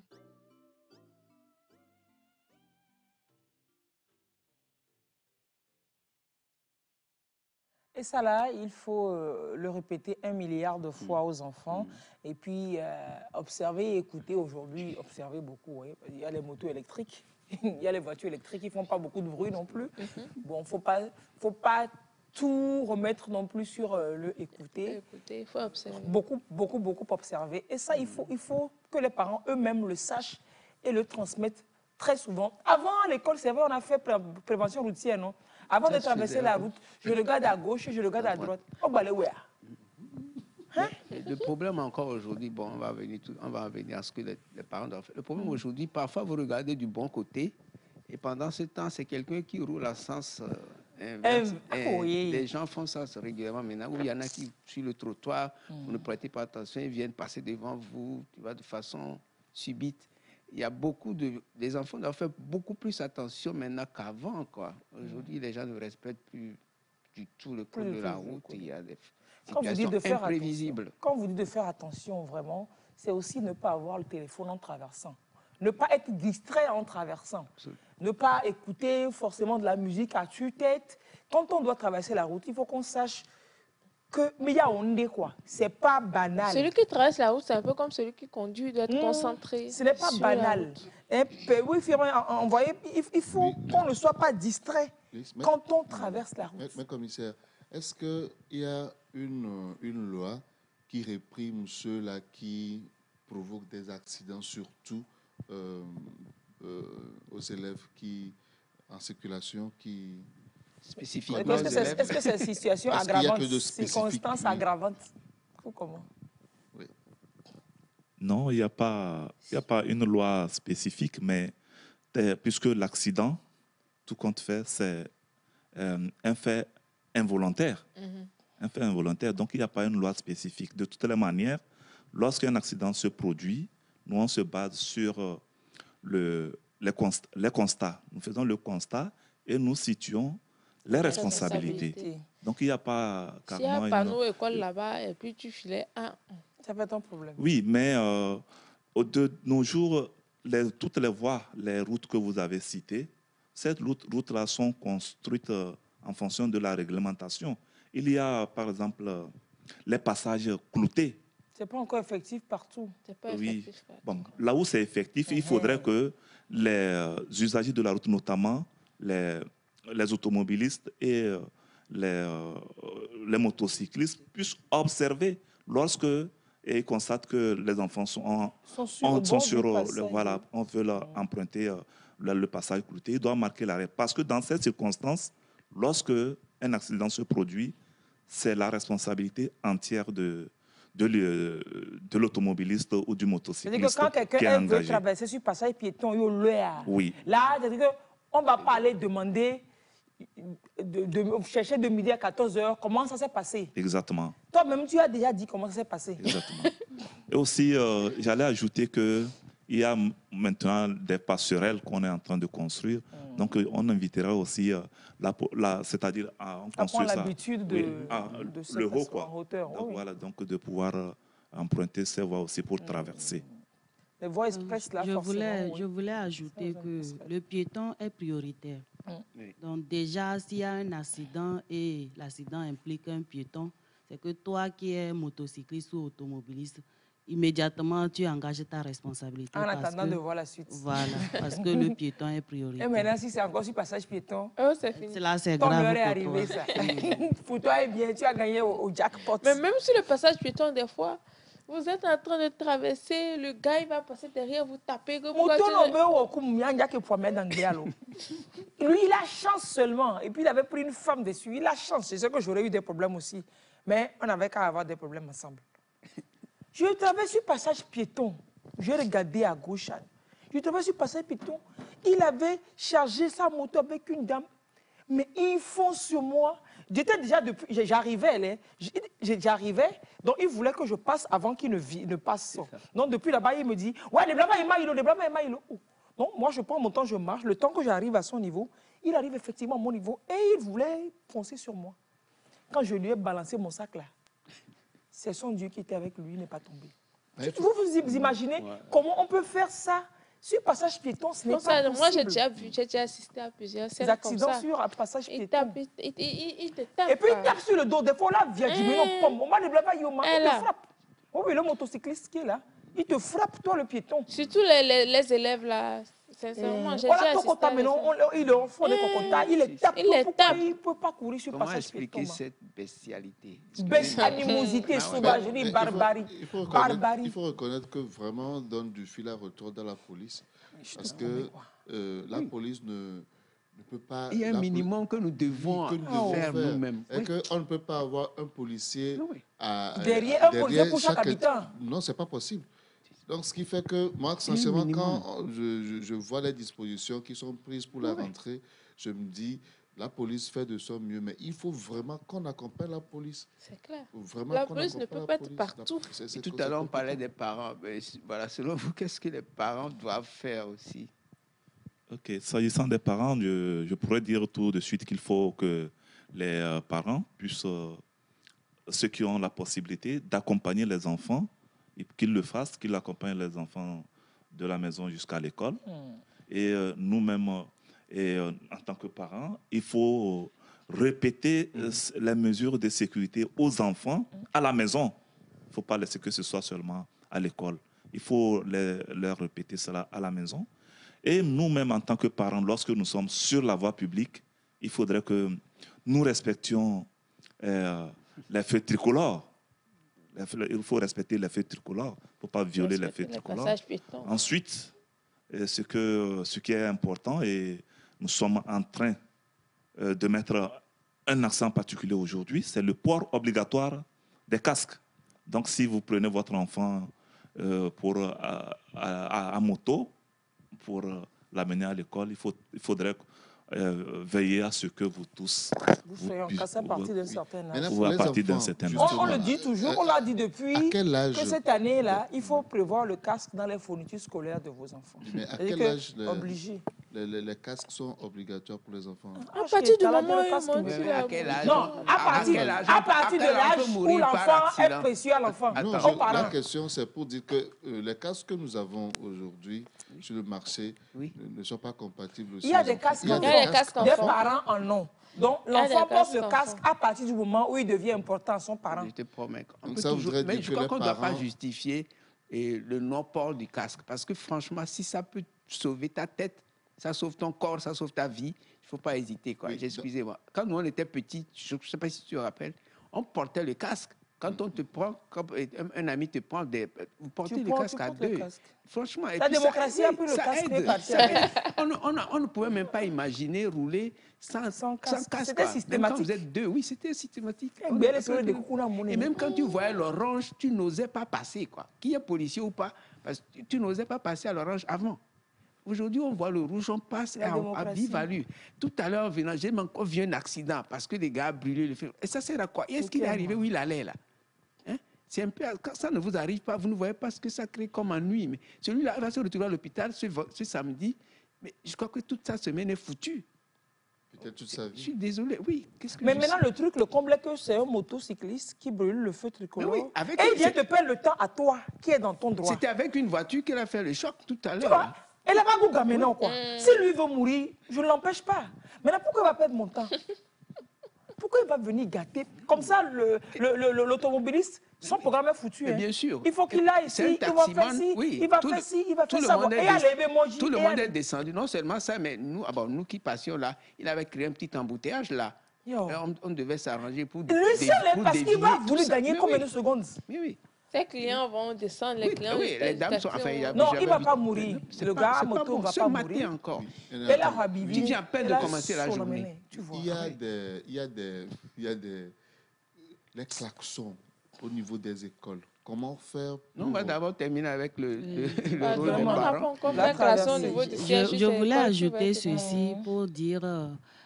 aux parents de limiter vraiment la vitesse sur les routes et de savoir à qui les parents qui ne peuvent pas accompagner leur enfant à l'école, de savoir à qui confier l'enfant. Parce qu'aujourd'hui, c'est un phénomène vraiment où on déplore les violences basées sur le genre, surtout sur les enfants. Donc, savoir à qui confier l'enfant. C'est-à-dire que ce dont elle parle, il y a eu des cas. Une maman qui a confiance, elle n'est pas là, elle confie ses enfants à un Zémiliaman qui ramène la fille à l'école, que la fille n'arrivait pas tôt. Elle était très souvent... ne savait même pas. La maman ne savait pas, la fille était toujours en retard à l'école. Le Zémilian, quand il prend la petite, il passe par chez lui, il se sert avant d'envoyer, puis il interdit à l'enfant d'en parler, que s'il en parle, il a oui. Et l'enfant, tout le temps, arrive en retard tout le temps. Et les résultats de l'enfant commençaient par décliner, son comportement. heureusement, la tata qui interpelle le parent pour lui dire non, mais pourquoi est-ce que depuis un moment, votre enfant, mais c'est au bout d'un quand même bon moment, votre enfant est tout le temps en retard. Non, il n'est jamais en retard. Quand moi je pars là, je pars tôt au boulot, le deuxième médian vient le chercher, va la chercher tout le temps à l'heure.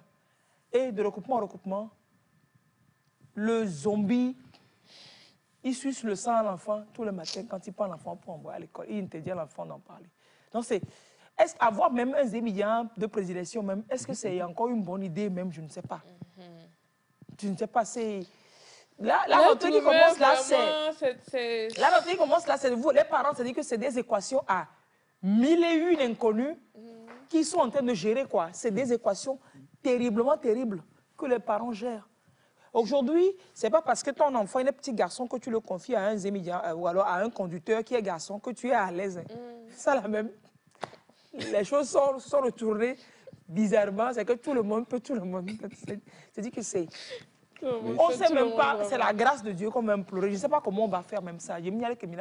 Même si ce fait-là, ce n'est pas seulement les aidemans, les frères, les sœurs, les oncles, tout ça là, aujourd'hui là, c'est compliqué, on ne fait plus confiance. On ne sait plus concrètement qu'est-ce qu'il faut faire. Parce que tu peux confier ton enfant à ton frère qui va violer l'enfant. Et ça arrive. Ça arrive. Maintenant, c'est aux enfants aussi de parler.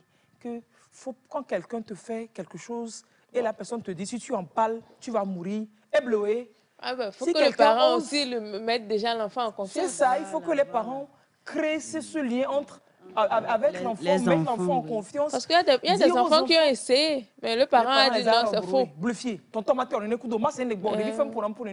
On ne fait pas ça aux enfants. Peut-être aussi de dire aux enfants que tu as des parties qui sont sensibles. Si quelqu'un te touche à une partie, tu me le dis.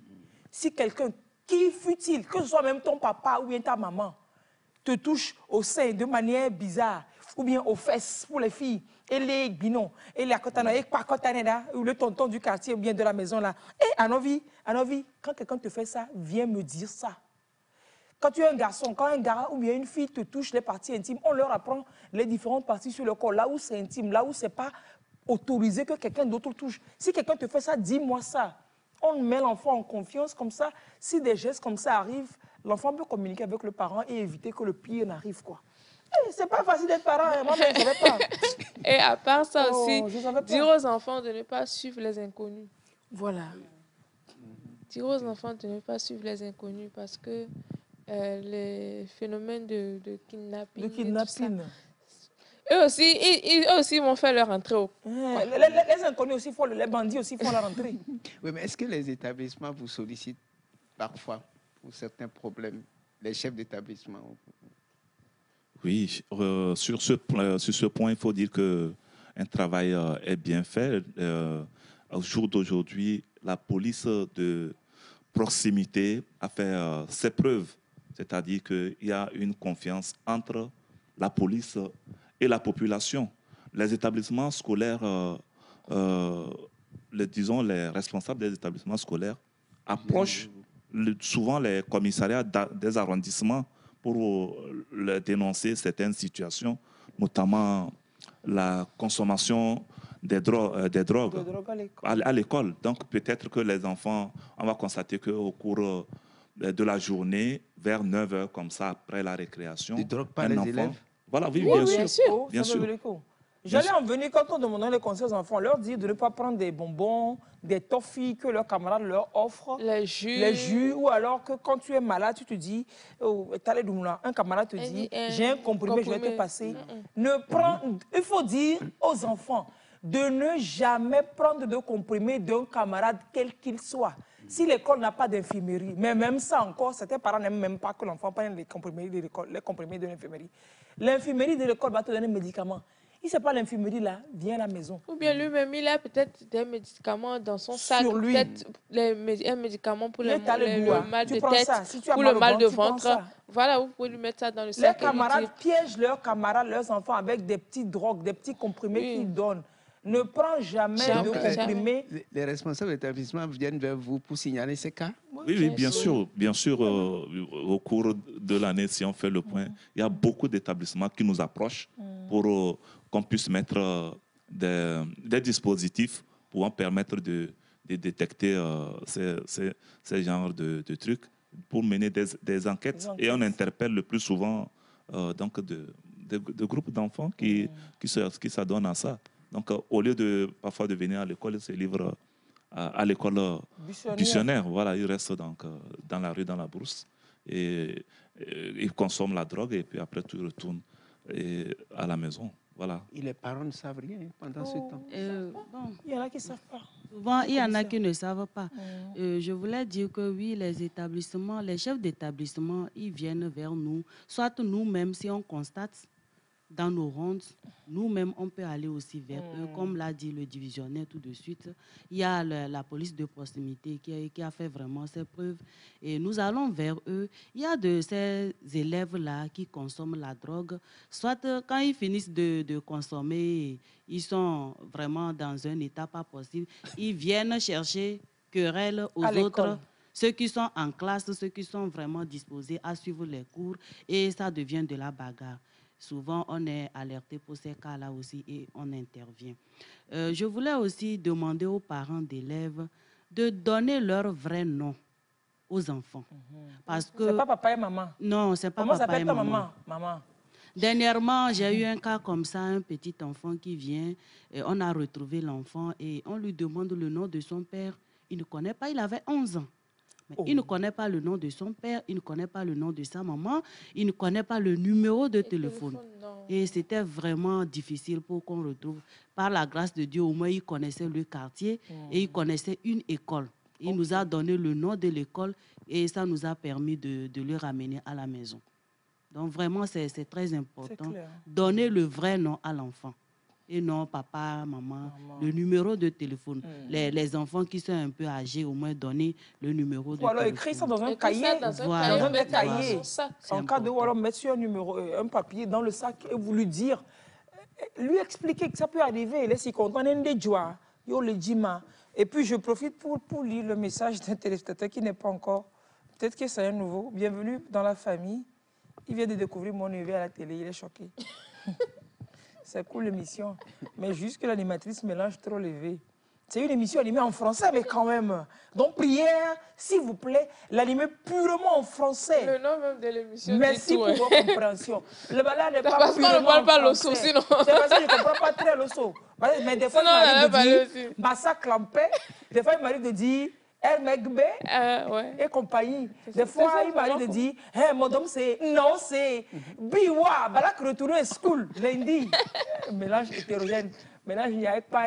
Dis-moi, comment tu traduis pas conséquent? Pas conséquent. Oui, oui. Et nous, continue en cabier. Oui. Par conséquent, par conséquent, par conséquent. Non, ne soyez pas choqués, dessouffrez-vous. Non, mais je suis désolé, et c'est pas pour dire n'importe quoi, mais à Dakar, c'est très fréquent de voir des gens qui commencent en français. C'est pas que c'est fréquent. C'est-à-dire que s'ils parlent français longtemps, ça, c'est pas normal. Je ne comprends pas pourquoi vous êtes choqués quand on parle. Donc, parce que le blanc, excusez-moi, donc quelqu'un est arrivé chez nous, il a mis toutes les langues, toutes nos langues ensemble, il a envoyé pour lui dedans. Et puis il dit que c'est pour nous qui est vernaculaire, c'est pour nous qui est langue étrangère sur notre territoire. Donc c'est pour lui qui est la vraie chose. Non, ce n'est pas grave, on l'a adopté parce qu'on est dans un monde en pleine mondialisation. Maintenant, je parle ma langue de chez moi et vous êtes choqués. Déchoquez-vous et conditionnez-vous parce que, en fait, c'est ça ici. Bienvenue dans la famille. Et puis, comme on parle de rentrée, les enfants qui vont rentrer au préscolaire, c'est mieux même que l'enfant sache parler et veille avant de commencer l'école. Ailleurs, au Niger, ils ont expérimenté ça. L'instruction dans les langues maternelles, les résultats sont top. C'est qu'elle a fait que de parler, parce que la télé, c'est trop classe, on ne peut pas parler élevé. Je suis désolée, mon cher ami. Et puis, par rapport au message, je ne ferai pas la pareille émission en EV, je n'ai pas la chance, alors que je veux quand même toucher un grand nombre de personnes. Donc, quand je fais l'élevé le français, vous comprenez aussi pour votre part, et l'élevé aussi comprend. C'est le Kabien qui va me dire pourquoi je ne fais pas pour lui. Le Moba va m'attaquer, le Norda va m'attaquer. Je vais le dire, donc, à m'envoyer des professeurs pour m'enseigner ça, pour que je puisse mieux faire ça. Voilà. Vous avez dit quelque chose de très important. Vous avez dit qu'il faut qu'il y ait le nom les numéros dans le sac. Quoi. Je crois qu'il peut même mettre ça aussi dans la poche, dans l'une des poches de l'enfant. Oui. Et surtout, mais il faut éviter d'écrire le nom de l'enfant sur son sac ou bien sur sa tenue scolaire. Parce que l'individu l'appelle, l'inconnu, l'étranger l'appelle, il n'appelle pas son petit nom. Voilà, c'est Jessie. Il va dire, c'est papa qui m'a envoyé te chercher. Pas faire ça. Il paraît qu'il ne faut pas faire ça. Mais toutes ces mesures-là, est-ce que ça va être seulement pour la rentrée? C'est pour toute l'année scolaire. On ne peut pas dire que ces mesures-là, c'est seulement pour la rentrée. Ouais. C'est pour toute l'année scolaire. Moi, je dirais que c'est pour toute la vie, hein, parce qu'à tout moment, on est sur les routes, nos va-et-vient, c'est sur les routes. Il faut juste appliquer tout ce qu'on est en train de dire sur la route pour éviter les accidents. C'est parce que je trouve que souvent, à la rentrée, bon, il y a une séance intense, mais après, j'ai l'impression qu'on chute un peu. Quoi. Ça donne le temps, peut-être. Bon, peut-être que c'est l'habitude qui fait que vous allez penser que c'est relax. Ce n'est pas relax. Même pendant les congés, vous constatez qu'il y a encore plus d'affluence parce que les enfants ont pris pendant 2 mois ou 3 mois à être en classe, à apprendre. Et maintenant, pendant les congés, ils cherchent à se défouler. Voilà. Donc, les congés que ce soit les congés de Noël ou de Pâques, vous allez constater également qu'il y a de l'affluence. Et en ce moment aussi, la police augmente ses effectifs dans les routes. Donc vous n'avez pas de vacances. Hein. À moins que toi-même, tu prends tes congés, tu pars vous tout le temps. Il y a différentes périodes. Si ce n'est pas la rentrée, c'est les congés. Si ce n'est pas les congés, c'est la rentrée. C'est les congés, c'est les fêtes. C'est les... Non, Yako. Yako, avoué. Et il y en a qui, quand ils disent qu'ils ont pris les congés, là, c'est 10 jours. Hein. Non, en fait, de toutes les manières, le policier, il est disponible 24 heures sur 24. Sur 23 même, on dit. Donc, il est 25 heures sur 24. Même quand il est en congé, il travaille. Parce que... on les appelle. Bien sûr, si vous êtes en congé, à tout moment, on peut interrompre votre congé en cas de nécessité. Oui, même pas qu'interrompre. Même si lui, il est à la maison, qu'il y a une situation. Bon, vraiment, il sait la casquette de policier... Ça revient rapidement. Ça revient. Allez, filles, vous allez envoyer tout de suite la photo par rapport aux distractions parce que quelqu'un dit effectivement que le piéton ou alors en circulation, c'est nous-mêmes qui devons préserver notre vie. Au-delà de demander tout aux policiers, tout nous revient à nous-mêmes déjà. On commence par nous. Ces gestes, source de distraction sur la route, comportement formellement interdit par le code de la route, et puis interdiction selon l'interprétation des forces de l'ordre. Donc, vous voyez les icônes là. Se maquiller en conduisant, ça c'est un incroyable talent. Donc, on va se maquiller en conduisant en même temps. Le code de la route n'a pas écrit ça, hein. Mais l'agent peut vous arrêter pour... Ah, attention, ce n'est pas possible. Utiliser une oreillette ou un casque audio. Oui. Ah bon, c'est interdit? Oui, parce que vous n'entendez pas. Oui, vous n'entendez plus rien. Lorsque vous êtes distrait. Exactement. Donc, les AirPods, ceux qui pensent que, comme on n'a dit pas tenir le téléphone dans la voiture, comme ça, vous allez mettre les deux là. Non, si vous trouvez là, vous arrêtez. Pire même. C'est vrai. Déjà, il faut même entendre le bruit de son moteur. Comme ça, quand il y a un bruit, pas commun... Les passages à niveau où un train peut passer, là. Voilà. Ça sonne, tu ne fais même pas attention. C'est vrai. C'est comme ça. Donc, puis même ramenez les photos, s'il vous plaît. Donc, les écouteurs et tout ça, et manipuler un téléphone, ça, je ne sais pas moi qui vais encore vous dire ça. Même manger un sandwich, hein. C'est pas très commode, mais des fois, tu es entre deux costumes, tu ne sais pas quoi faire. Donc, mais ce n'est pas élégant. Nous, on est élégant et on pas lui. Bon, on se cache des fois pour le faire, pour que la gens ne nous voit pas. Mais c'est que toute autre chose que vous faites pendant que vous conduisez vous distrait. C'est vrai, là. Fumer même une cigarette, c'est pas possible. Attendez, bon, ils ont mis trop fort. Parce qu'ils ont dit écouter de la musique trop fort, au point qu'elle empêche d'entendre les bruits de la circulation. Il faut écouter ça comme Servet. Il faut écouter la musique comme Servet. Il ne faut pas écouter la musique beaucoup. La musique se savoure à bas décibels. Même quand vous l'écoutez doucement, ça peut vous distraire. Le problème, c'est d'éviter d'être distrait. Vous êtes concentré sur la musique, vous ne faites plus attention à ce qui vous entoure sur la voix. La voix, c'est musique Tchambidé. Tu écoutes ta musique, même si c'est beau. Quand tu seras à la maison, tu as le temps d'écouter ta musique. On va écouter ça au moins. Je confirme ce que vous dites. Parce que la dernière fois, je ne sais même pas si j'ai brûlé un feu C'est-à-dire que je tournais vers le boulevard ADU, là, boulevard de la Cara. Et puis on m'a interpellé que j'ai brûlé le feu. C'est ça. Oui, c'est musique. J'écoutais la radio. Il était Donc, distrait. je ne sais, franchement... Ah, toi en voiture? Non, en voiture. Tu écoutais la radio? La radio en voiture. Donc, vraiment, tu n'as pas fait attention. Franchement, quand l'agent m'a interpellé, il me dit, mais vous avez brûlé le feu. Je dis, c'est pas possible parce que je me suis bien arrêté à 2 feux et je pensais même au fait qu'il ne faut pas brûler le feu. Tout à fait. Mais l'information qui passait t'a accroché. Justement, donc quand on m'a interpellé, je n'ai pas réagi. Je leur ai dit le gars qui a créé radio dans voiture là même, c'est pourquoi? Je leur ai juste demandé pardon. J'ai dit sincèrement que je ne peux pas nier. Mais c'est bizarre que je ne me suis même pas rendu compte que le feu est passé au rouge. Surtout en ville, quand vous allez en voyage, par exemple, ok, les voix sont un peu plus dégagées, tout ça. Vous pouvez écouter la musique, mais quand vous êtes en ville, vous avez besoin d'être très concentré. Ça peut distraire. Oui. Non, pareil, quand vous en parlez, moi également, c'était au feu rouge, un feu rouge où il y avait le feu pour ceux qui tournaient comme ça, Sika. Pour ceux qui tournaient, on était tous arrêtés. Et j'écoutais de la musique, je chantais même. Quand ils ont démarré, j'étais la première devant. J'ai démarré avant de me rendre compte que les autres n'ont pas démarré. Je me suis arrêtée. Parce que je n'étais pas sur la route. Je chantais. Exactement, tu n'es pas sur Juste la route. le fait de voir celui-là démarrer, tourner, je pensais que c'était bon. Les gars de filles vont me prendre devant. Ils vont me le faire, mais très mal. Moi, je suis d'accord, on a créé tout ça dans le véhicule, mais c'est à nous de savoir quel usage en faire. On a créé le couteau, c'est à toi qui vas choisir de tuer avec et on doit voilà, de mettre le beurre dans le pain. De couper le beurre avec. Le pain que ça va pas trouver. C'est pour dire que vous avez pleinement raison. Vous avez raison. Filmer, renvoyer les images. Oh, miaton, fouiller dans la boîte à gants. Bon, à moins que tu sois à l'arrêt. Parce que je ne sais pas ce que tu vas chercher dedans pour faire quoi dans la boîte à gants.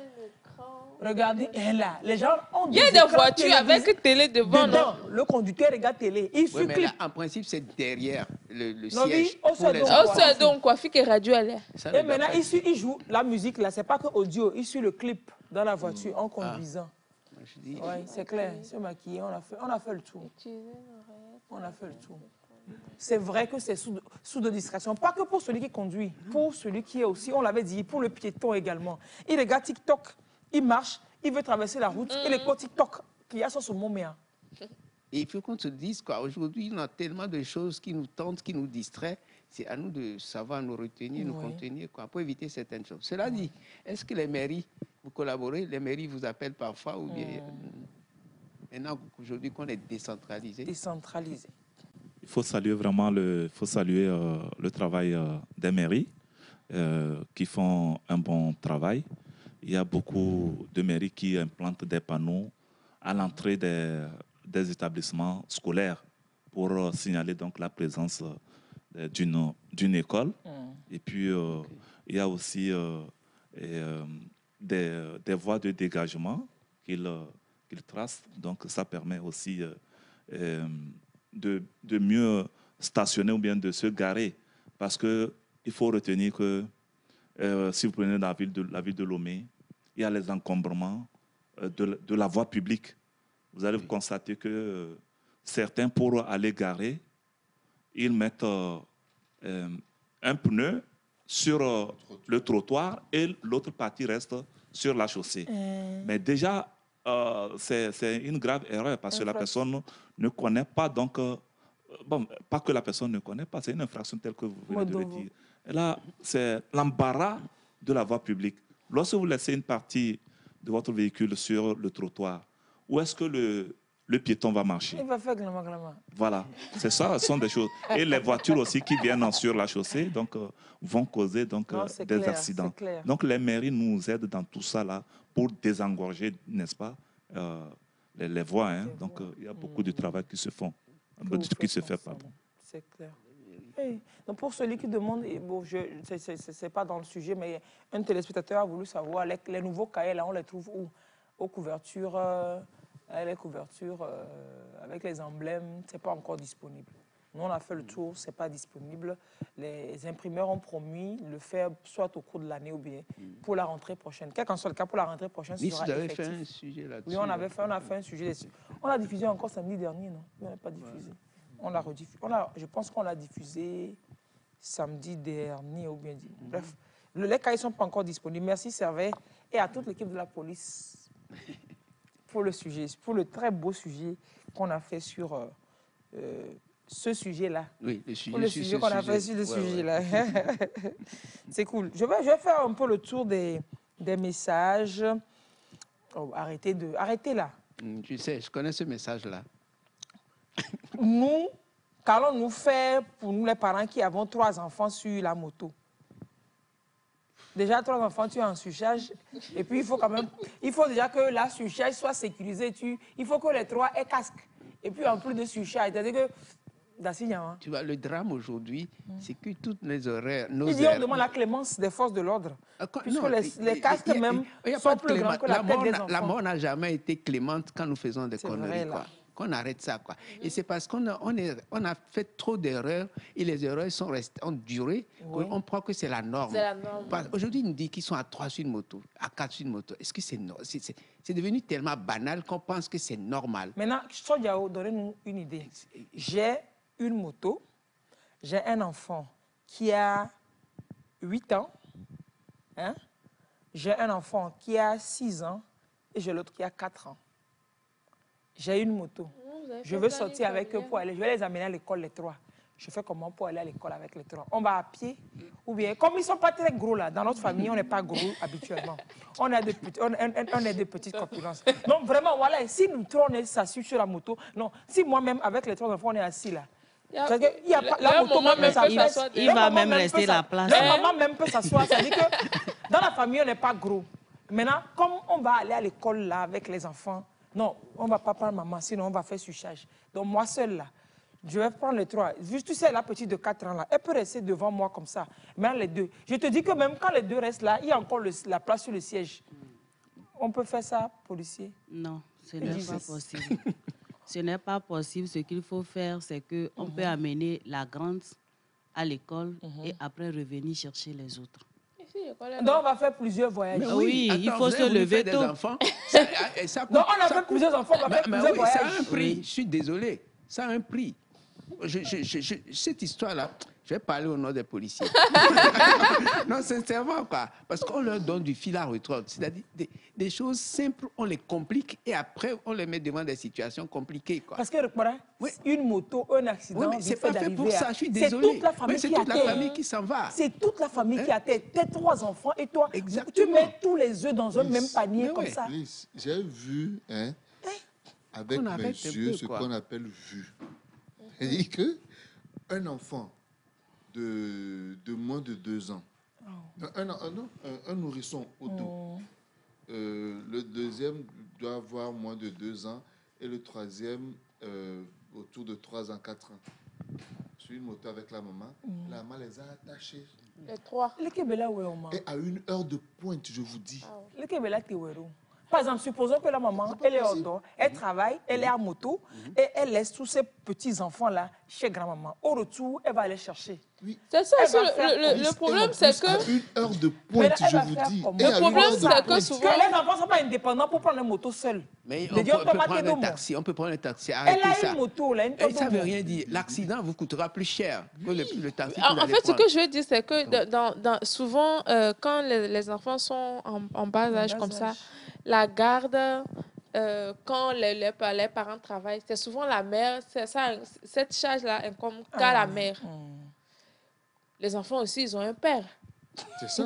Oui, c'est vrai. Les enfants, ils ont un père. Quand tu vas chercher un, papa n'a qu'à chercher les 2 autres. Bien sûr. Tu cherches 2, que tout le monde se répartisse. Voilà, il faut se répartir les tâches. On ne laisse pas la charge de la garde de l'enfant à une seule devant somnolait, quoi. Tu vois en plus. Il somnolait. Et on l'a attaché, c'est-à-dire que la maman les a attachés, et le petit somnolait. J'ai dit, moi-même, la dernière fois, j'ai vu une dame qui a mis, c'est-à-dire qu'elle a mis l'enfant au dos, comme on met l'enfant au dos, quand on marche là. Et puis elle est en moto. Quand j'ai vu, ça m'a fait quelque chose. Elle devait faire comment? Non. Elle a une moto. Elle n'avait rien devant. Elle était passager. Policier. Quand on a un enfant, bébé, elle était passager. On met devant, bien on met derrière. Non, on ne peut pas mettre derrière. Pose-la. Laisse le policier va nous répondre à la question. Devant. On met où?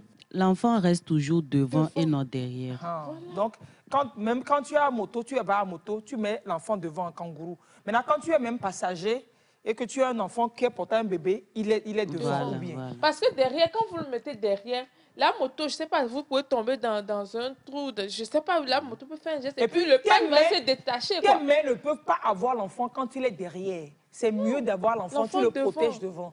Donc, chers parents, chères mamans, les bébés, les petits-enfants, c'est devant qu'il faut les attraper. Attacher l'enfant derrière, tu as beau l'attacher. Les policiers ont dit c'est quand devant. on est obligé de faire ça, parce que l'enfant, un bébé que vous mettez sur une moto avec le vent, tout ça, là, c'est parce que ça va lui créer après, quoi.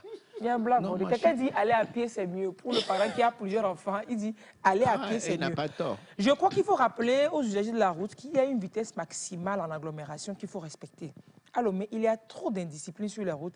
Et moi-même, j'irai proposer des amendes pour excès de vitesse en agglomération. Tu iras proposer des amendes. Rappelez-nous les vitesses, aussi pour les motos et pour les voitures, s'il vous plaît. Pour le piéton, il peut aller à son rythme. Mais pour les motos et les voitures, c'est quoi les vitesses en agglomération? En agglomération, la vitesse maximale est entre 50 et 60. Pause. C'est-à-dire que quand tu conduis ta voiture, là, tu vois les ronds, parce qu'on ne sait pas lire. Les ronds qui sont dans la voiture, puis les guilles, ça, c'est pas pour danser. Quand tu appuies jusqu'à quand les guilles arrivent à 50, c'est-à-dire que sache que tu es à la limite déjà, quoi. Ça sert à ça. Et donc pour les motos? C'est la même...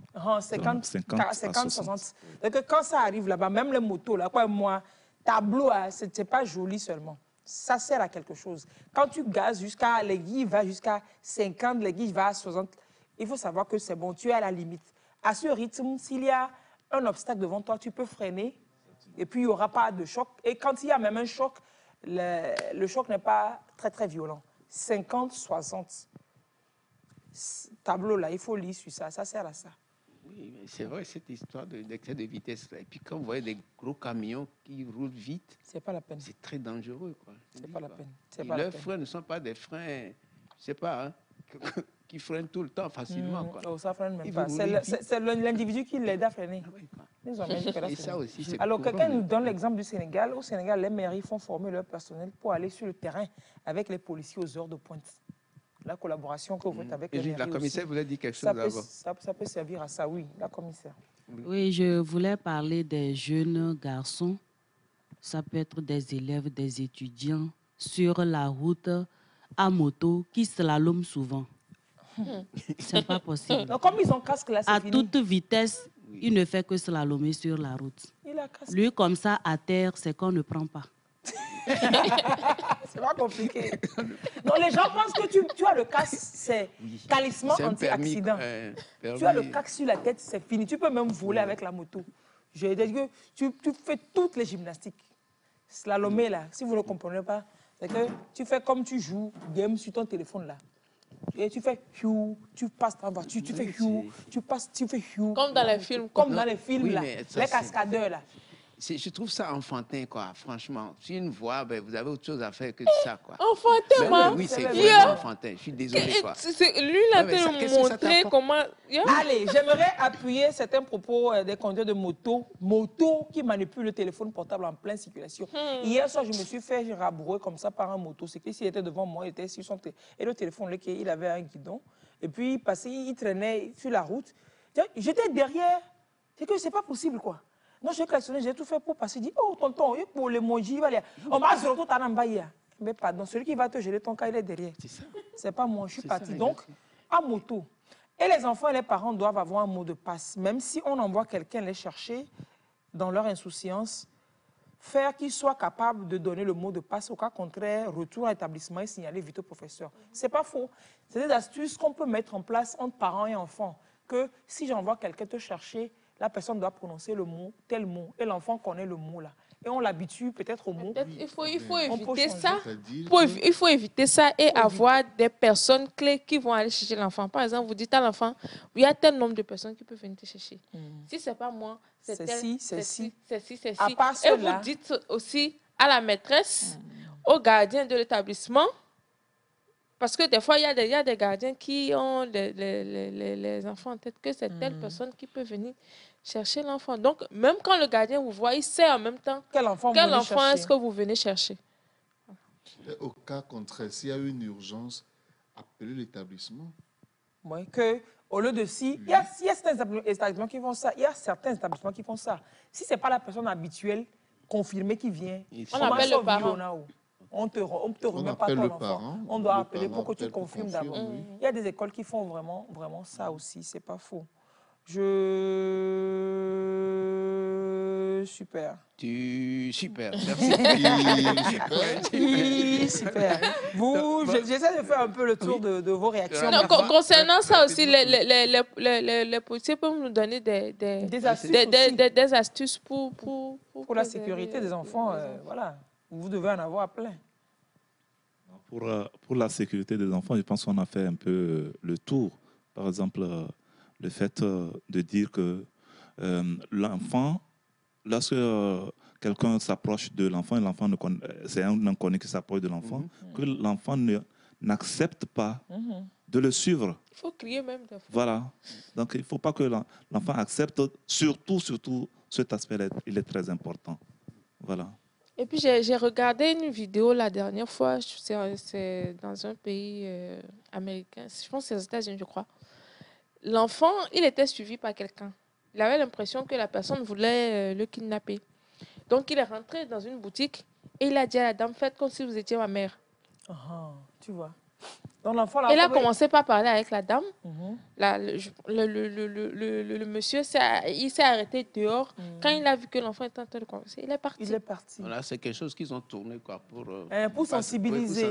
Oui. Non, ce n'était pas tourné. Non, parce que comment la caméra a suivi l'enfant pour écouter Non. En fait, c'est l'enfant, quand l'enfant est rentré, c'est la caméra de la boutique qui filmait la caméra suivait derrière pour savoir. Non, en fait, c'est l'enfant qui a raconté. C'est l'enfant qui a raconté que la personne le suivait. Donc, quand il a eu un mauvais pressentiment, là, il est rentré dans la boutique. C'est la caméra de la boutique qui filmait. Donc, la dame a sa caisse. Et l'enfant lui dit, faites comme si vous étiez ma mère. Moi, tout ce qui passe maintenant sur Internet, je suis très c'est clair. Tout ce qui est sur le net, ce n'est pas net. Très attention. Non, mais c'est dire qu'on peut chercher. Non, je trouve il faut qu'on rende nos exemple. enfants responsables comme ça, qu'on les informe comme ça et qu'ils puissent développer. Les enfants, ils sont très ingénieux aussi. Mais ne pensons pas que tout est réel. Il y a tellement de choses qui sont jouées. Alors, je veux savoir sur les tricycles qui prennent jusqu'à 6 personnes, si ces conducteurs ne sont pas surchargés. Et s'ils sont surchargés, comment ils arrivent à circuler en pleine ville devant des policiers? Ou bien pour eux, là, ce n'est pas une infraction. Tricycle, là, ne prend pas 6 personnes. C'est quel tricycle? Les tricycles jaunes, là? Oui, les tricycles. Oui, mais c'est comme c'est la préoccupation tricycle humain. Tricycle humain. Pas tricycle bagage. De toutes les manières, le tricycle, c'est, disons, un véhicule qui est chargé de prendre des bagages. Oui, il y a bagages. Les tuk-tuk là aussi. Oui, d'accord. On peut prendre une personne.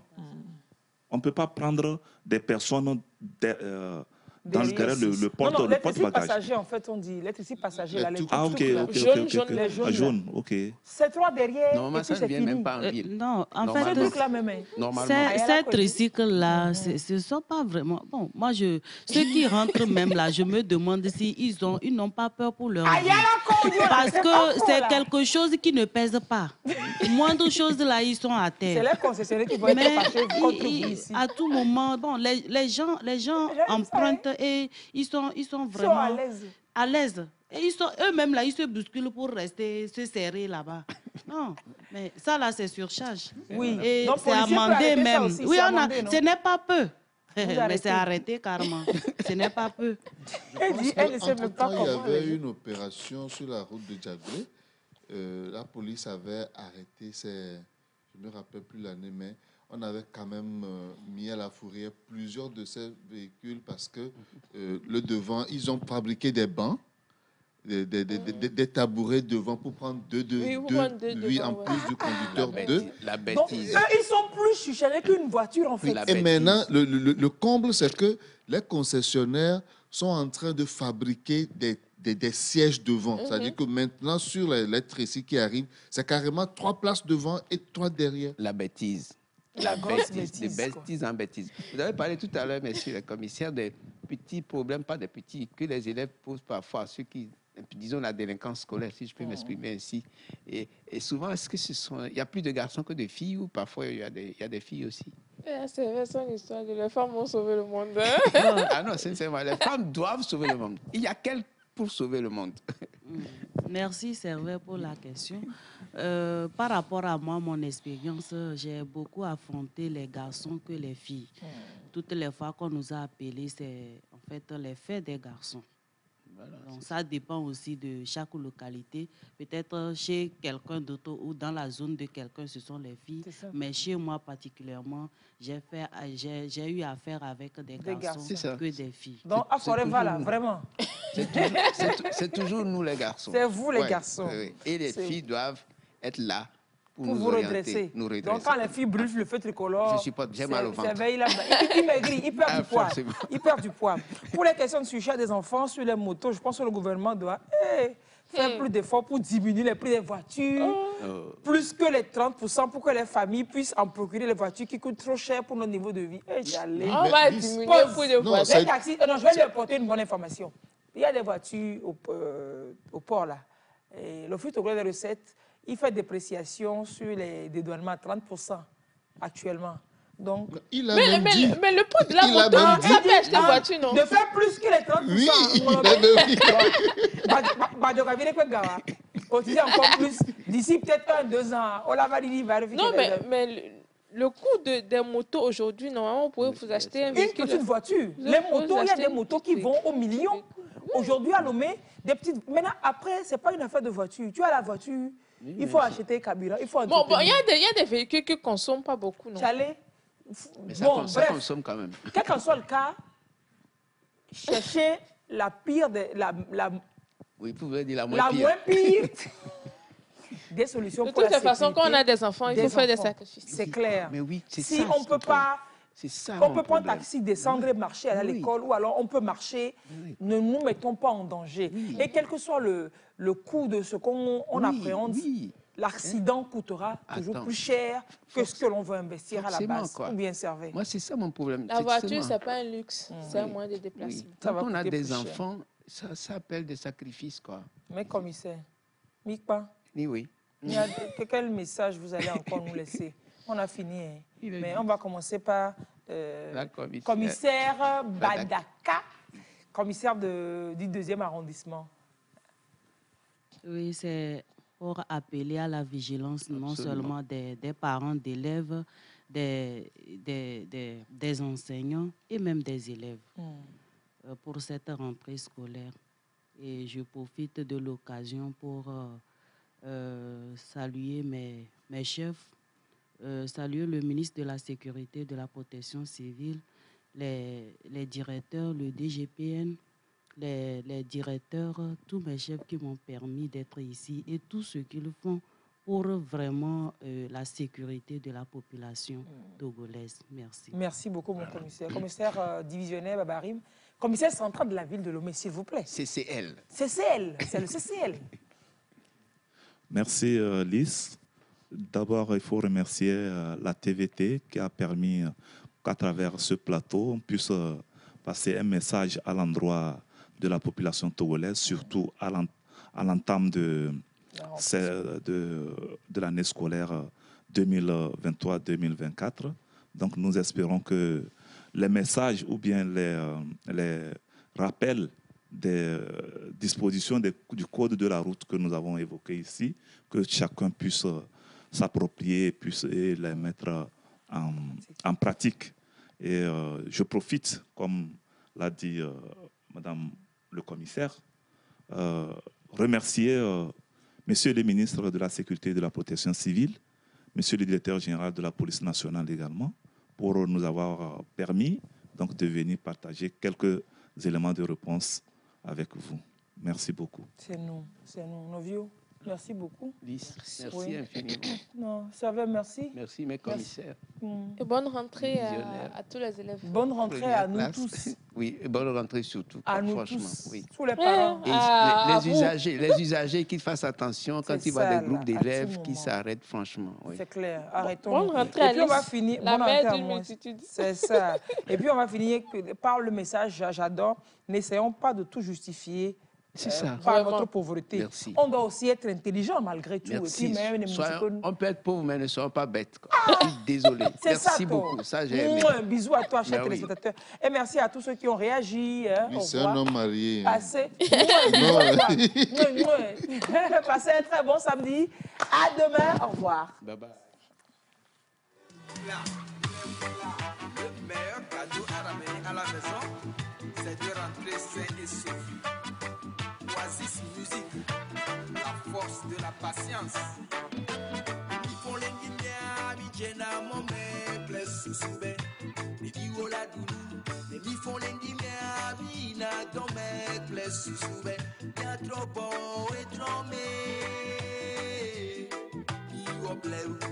Il va plaire où les moi-même. Il va plaire où. On voit chaque jour sur nos roues des accidents, c'est vraiment triste. On voit chaque jour sur nos voies des morts de vie, des blessés graves. Vous faites la route, ne tue personne, les usagers qui conduisent mal.